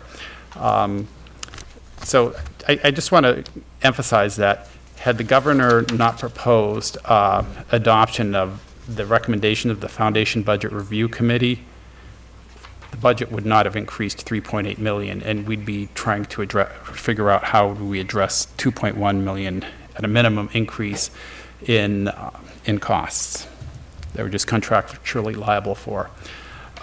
In addition, as we're addressing the enrollment challenges, and I'll be talking about this shortly, we have to add new positions. Some are also required by DESE requirements. We have also increased the tuition obligations for special education students. That's for out of district. We have an accountability investment also identified. That's, again, more detailed on this list. And we're also increasing the capital improvement line another $150,000, and I'll be talking about how we'll be investing those funds. And lastly, just turnaround curriculum investment that we'll be making over the next year. Wait, so can you just go back for a second? Yep. So when you say you're going to be talking about the new positions, the new DESE, is that coming up in another slide? Mm-hmm. Okay. Yep. And then this sheet is your bottom. So if you look at the bottom line, Yeah. Jean, on that spreadsheet Yeah. that you have in front of you, that equals the numbers on the column here. Yeah. So then what is the accountability investment piece? So. You made a reference to this, but the bottom number is this, right? So Right. So under that column is $323,056. under So account- one of the things that I'm proposing investing in at a district level is the Micro-Urban Leadership Academy, which is BC's Lynch Leadership Academy, which focuses on not only which is what? I missed that first part, I'm sorry. Which is Boston College's Lynch DC. Leadership Okay, I thought you Academy. said DC. Yeah, no, BC, Boston College. Casey Bolak is going through that program now. Adam Renda also went through that program. It's a combination of formal group meetings and also individual coaching. And as we'll be having, actually, the number is 6 new principals next year, and I should really define new principals as principals who will be in place September 1 this year, who were not in place September 1 last year. Okay. September, I'm hoping July 1st? Well, we have some principals who are in interim roles right now, so they may, there's a process going on, search process. But really, but let me rephrase it another way. All but 2 of the principals will be new September 1 of this year. Yeah, that makes sense. Okay. That makes sense. Superintendent Jokela? The numbers on your screen, contracted rollover and turnaround, those numbers are a little different than what's on the sheet that we have. Those numbers Okay, are you know correct what? on your slide? This, I'll give you a new slide. What I did was really, the chief intervention officer, I moved from the contracted rollover obligations to the turnaround, Okay, all right. current curriculum investments. Okay. So that's the only change. Okay, all right, thank you. from what I handed out to you. Okay. Okay. So looking at the positions at Fitchburg High, we'll be adding a career readiness liaison. Longsjo, one social studies teacher and one science teacher. Goodrich Academy, career readiness liaison, and that's really returning that position to a full-time position. In the current budget, it was funded part-time this year, and it's been supplemented by some grant funding. At McKay, they will have a full-time literacy coach, a new civics teacher. At Memorial, we're looking at a math turnaround coach, and also 2 grade 6 teachers to handle the increased enrollment at this school. In special education, we're looking at adding both a guided learning teacher and a paraprofessional. At Crocker Elementary, a grade 4 teacher to handle the enrollment over there. And lastly, the Chief Intervention and Innovation Officer. So for a total of 13 positions. Could I ask, Paul, I feel like you communicated this to me, so I'm sorry, because I'm asking it again probably. So 8th grade next year, everybody's doing civics? Yes. Yeah. Okay, and this position in McKay is just, they didn't have anybody like that? Right. They have, through their innovation organization, they decided several years ago they would teach humanities, which has a very strong literacy orientation. And the civics course is a very specific civics course. And primary source documents and Library of Congress and constitutional law. And then the law that requires 2 projects too. Well, the civics action project's separate issue. Yep. But, so the staff at both Longjo and McKay needs to be boosted in the area of social studies, so there can be a dedicated 8th grade social studies person for civics. Okay, and Memorial piloted it this year, Well, right? Memorial, actually, Longjo has been as Okay. well. Mark Arsenault's been a great liaison across the state, as have Tim Cannon and Kristen Sachs. Related to the new law that requires a civics action project at both middle and high school, we're looking at Generation Citizen as the potential professional development and curriculum tool. That's what Kristen and Tim piloted. And just coincidentally, Roanne and I, a group of us, went to a Department of Ed Rennie Center conference last week on social emotional learning. And a big piece of that is around student voice and choice. The whole conference was about that. And one of the featured presenters was Generation Citizen, which was because kids design their own projects. So anyway, the high school, we're not there yet, but we're starting on May 15th locally for a couple of hours to talk about what's on the horizon with as many social studies folks as the principals can release. Then we have 2 days with Dave Buchanan, who specializes, he's a spokesperson for iCivics, which is free Sandra Day O'Connor developed curriculum. And then we're going to take 2 days at the end of June to do some internal in-district work around unpacking the frameworks. They've already started that at the schools and developing the scope and sequence and then looking for additional resources. Okay. But yeah, the plan is in the Everybody fall, in the 8th eighth grade grade. civics. Yeah, okay. And then we're going to have a couple of years to roll out the rest of the middle school up to the high school and then down to elementary. Okay. Or John will be doing that. You're taking notes. Thank you. So again, some of these slides coming up are really just boilerplate from, that I include every year. And the grants, we still don't have the final amounts yet. Waiting to find out what the allocations will be from, from the federal government, the availability from the state. And again, the largest exposure, Title I is our largest entitlement grant, and also ELT, what the grant funding will be available for next year. Again, just in general, the grants trend now over the last 11 years. We don't have the amount yet for next year, but I just ask you to focus on the blue bar that back in '08 was a little over $8 million, and now we're down to around $6 million. And you can see like the red bar, that was the HERA, the stimulus money that we were able to utilize for 5 years, and a majority of the funding for grants goes to salaries. So moving on to technology, this year the Gear Up grant, the district was awarded the Gear Up grant once again, and with some of those funds we'll be procuring 400 new Chromebooks and 13 carts for 8th graders for next year. And then also from local funds, we'll be purchasing 400 new Chromebooks for the 7th grade next year. So our goals for technology, you know, some of them are the same, some have changed over the year.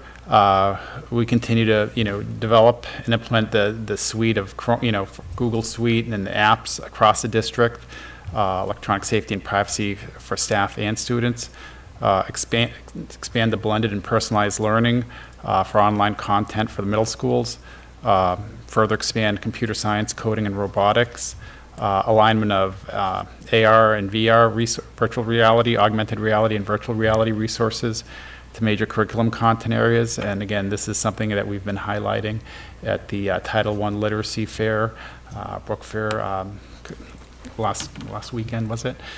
And again, just we're looking at implementing comprehensive assessment system for math, ELA, social studies, and science. So these goals are really focused for next year. Assessment and progress and monitoring of social emotional learning. With a grant from the police department, we're also evaluating, reviewing and evaluating some building security systems. So basically some online web-based, you know, phone apps that students could use to anonymously alert the school of any potential threats that they may see. And then also we're just looking to continue expanding Footsteps to Brilliance for special education and ELL students. So as Mr. Stevens mentioned earlier, and this is really just an update of last year's slide with maybe a little bit more information in just terms of trying to capture our facilities' age, the grades they service, the enrollment at the schools, their condition as rated by the Lamro-Pagano study, which is now 3 years old, and the study that MSBA performed on all public school buildings across the state, how they rank facilities, not only in Fitchburg, but across the state. 4 is the lowest rating, 1 is the highest.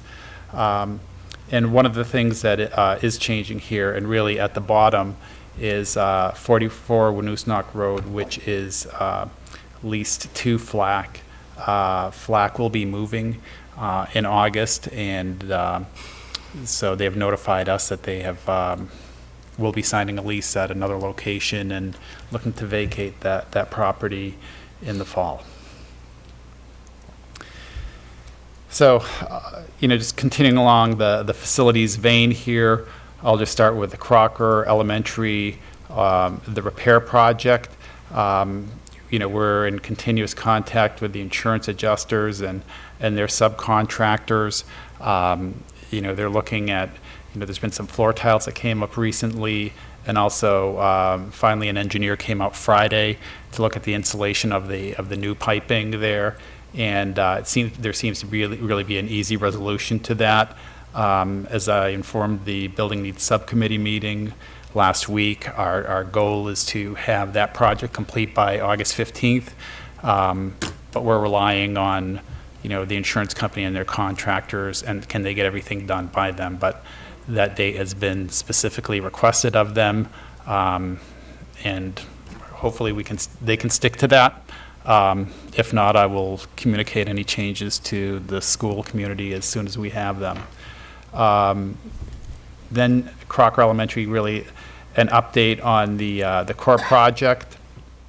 With the enrollment increase that we have experienced over the last couple years, it really presented a challenge to us as we were trying to work with MSBA spreadsheets with the designers. We kept having a gap of what the enrollment was and would be at the school versus what the certified enrollment was originally when we applied for those projects. So by June 26th, we have to give MSBA a couple things.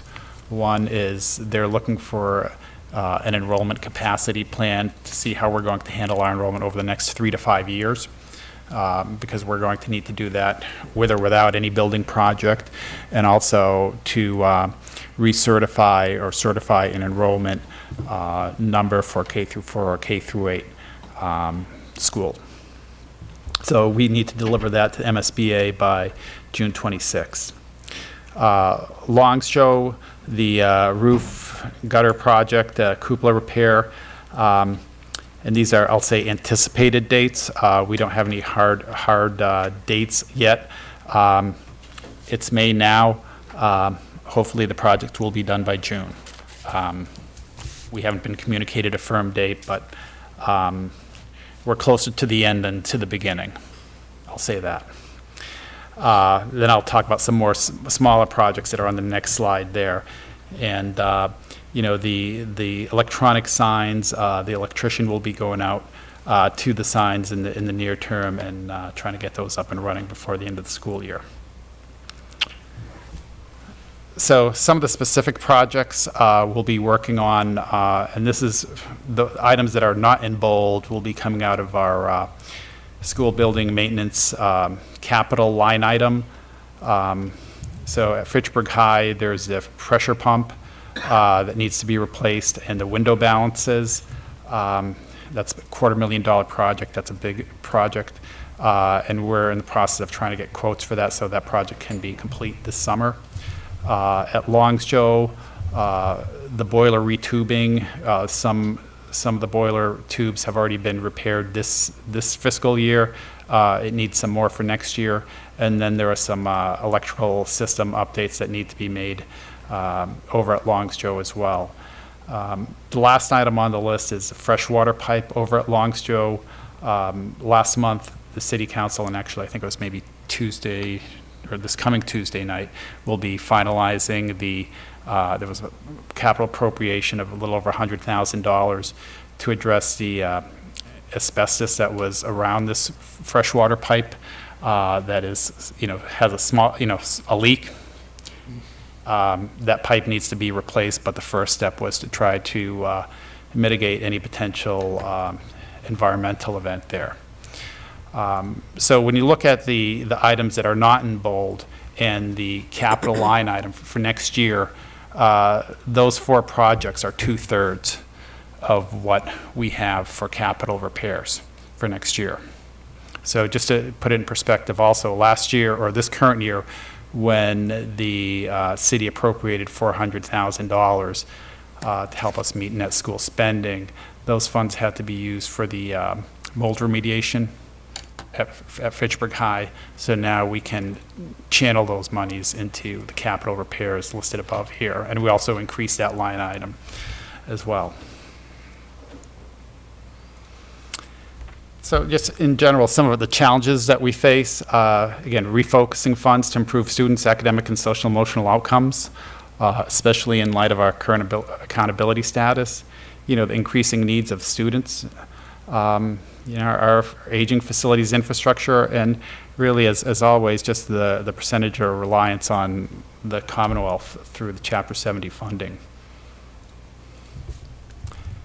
And again, you know, just lastly, or getting closer to the end here, we're waiting for the grant funding amounts from the state and the federal government.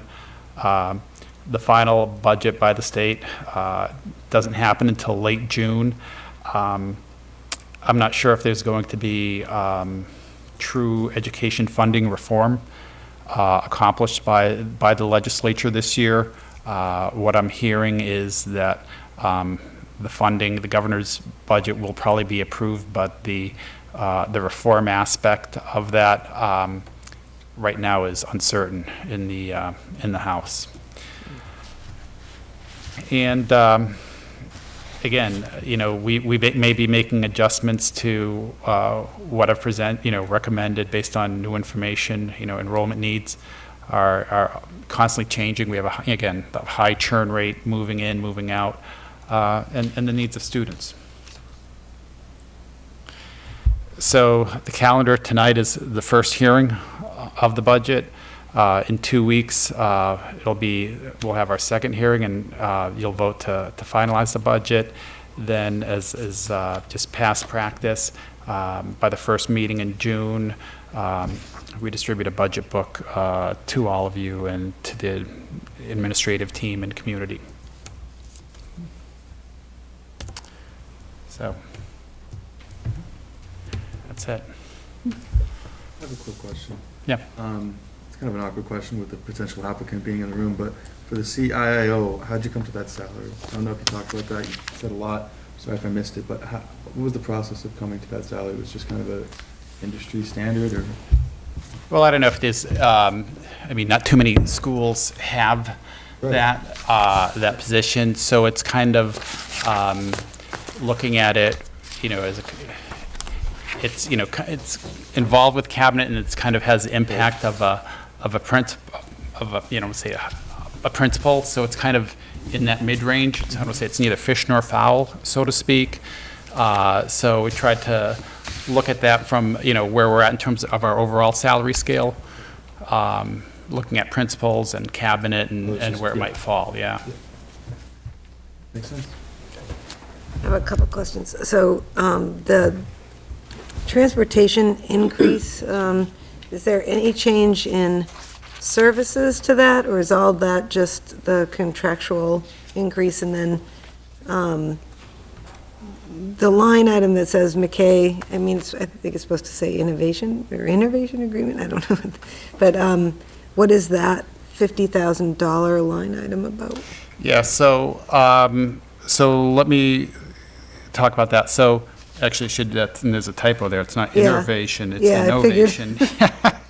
I apologize for that.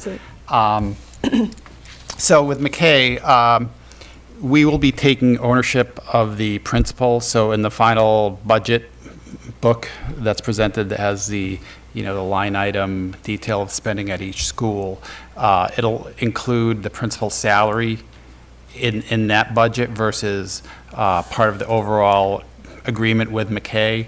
But in conversations with Fitchburg State, since we last addressed the financial amount, they've had inflation. So that $50,000 represents the increase on that line.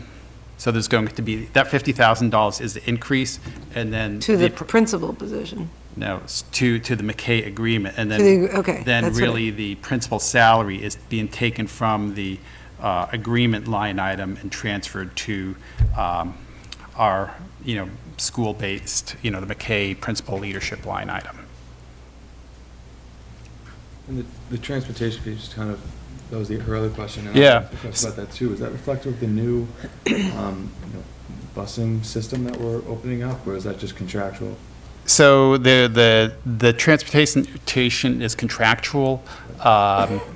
We did have some good news this year where the price actually went down a little bit. There was, for the first time in my time in Fitchburg, we actually had 2 firms that submitted bids. In the past, it's just been one firm who submitted bids. So there was a little bit competition. But again, given the enrollment, we may be still adding a bus to the number of buses that we have in the district. Okay. So that's one new bus.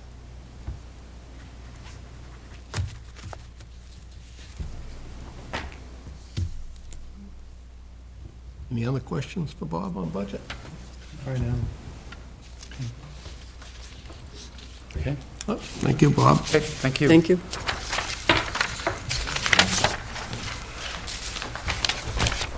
It's a lot of work.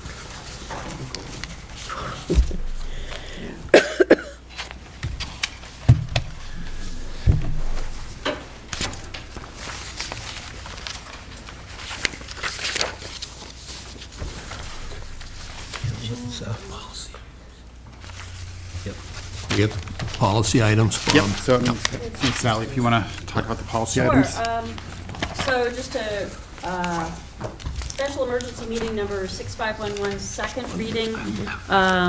So that one is reflecting the edits having to do with what does it take to get an emergency meeting happening. So there's, oh, please do, yeah. This is like the earlier policy and the one that we're adding to it, so you can see the edits that we made. You want me to pass this? Please. Only have one copy. There's actually a lot of words added, but it's just basically who can call a special meeting and how do we get, you know, what the agenda is going to consist of and how that's formed. And that's it.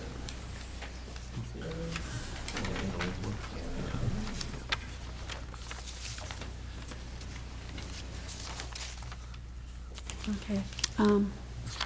Any questions about this? So the second one is the student member to the school committee, which we did discuss. That is the one-sentence policy. All right. So right there, you see 2, parentheses 2, high school students will be selected as members to the school committee for a term of 1 calendar year. Shouldn't all policies only be one sentence?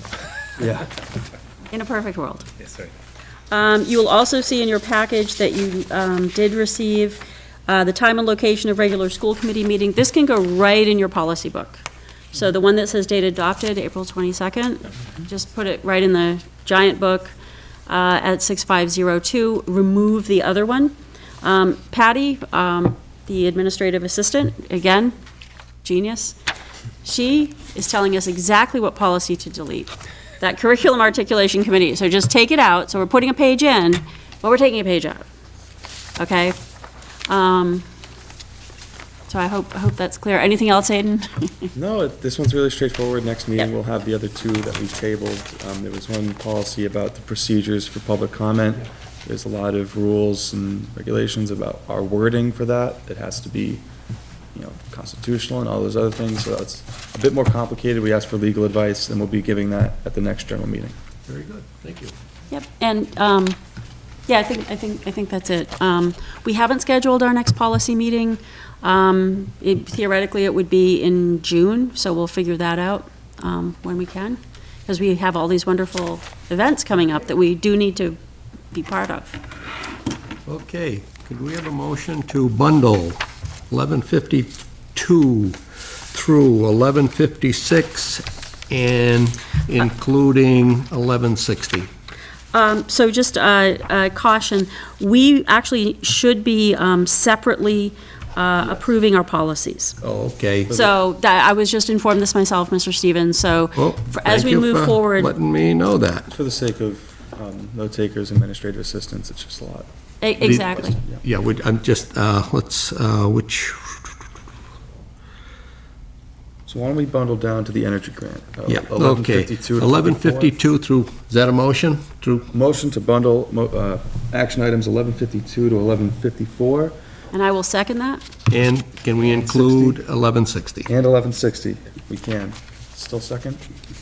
Sally, second? Yep, I second. All in favor? Aye. All right.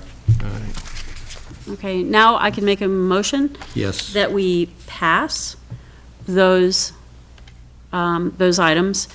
And Judy, Patty, if you can email Patty tonight with the 1152, 1153, 1154, 1160, that I'm making a motion to approve all of them, and Second? All in favor? Aye. Aye. I'll make a Okay. motion to approve the policy. Just, for just. 1155. Correct, just action item 19, 1155, special emergency meeting policies, 6511. Have a second? Second. All in favor? Aye. Motion on 1156? Clarification? 1155 was removed. Or passed, right? No, 1155 is approve the superintendent's recommendations to accept the second reading of the special emergency meeting policy. Do you have that on your schedule? Yes. Okay, agenda? Could we backtrack from when you were directing me to email Patty with 1152, 1153, 1154, and 1160. Yes. I have the motion to approve from Cragen and the second from Morgan. And Yes. from that point onward, I need to know where we are in terms of the agenda items. Okay, now we'll do 11:55. All right? Aiden, you So made a motion? That was approved to be bundled, and then the bundle itself was approved as well, to be passed. On Is those that- previous ones, 52, Correct, on the 53, previous 52, 60 yeah. have passed. 52 through 54. They were skipped originally, actually. Motion to bundle 1152 through 1154 and 1160. Yep. Yes. Was Four of motion- Yeah, Oh, I see. So now you're voting to approve. right. Yeah, okay. Approve the bundle, right, right. Thank you. Anytime, of course. Okay, we'll do, Aiden, we'll do 11:55 again. Now I'll motion to pass, 11:55. We have a second? 11:56. Well, I One at a want to time. get it We're gonna do right one for at a the time. record. Yes. Oh, sorry, yes. Okay. so- Sally, a second on, all in favor? Oh, Jim gave the second on that. Thank Okay. you. Yep. Now we'll do 11:56. Thank you. Did we Motion. actually vote on 11:55? I feel like we Yeah, just we- motioned it. We didn't vote to Oh. approve, to accept. Am I That was a wrong? motion to approve No, 11:55. all in favor for the vote of 11:55. Yeah. No. Great. Okay. I'll motion Well, it's to been a approve long night. 11:56. I'll second. All in favor? Aye. Aye. Now we're cooking. Okay, now, I make a motion that we approve 19-1157, accept the superintendent's recommendation to approve Jonathan Thompson as Assistant Superintendent of Teaching and Learning beginning July 1st, 2019, for 3 years ending June 30th, 2022. Second. all in favor? Aye. Congratulations, Jonathan. Yay. 11:58, accept the superintendent's recommendation to approve Craig Shalapur as Director of Finance and Operations, Business Manager, beginning July 1st, 2019, for 3 years, ending June 30th, 2022. So moved. All in favor? Aye. This one. 11:59, accept the superintendent's recommendation to approve the new Chief Intervention and Innovation Officer position to help lead, coordinate, and collaborate improvement in student academic, social, and emotional outcome. Second. All in- I thought you were motioning. So moved. That was a motion, yep. James, what was that? First is Welsh. Yep, Second is Morgan. please. All in favor? Aye. Thank you. We need one more. Move to adjourn? All in favor? Aye. Hearing for the budget? Good, good to go.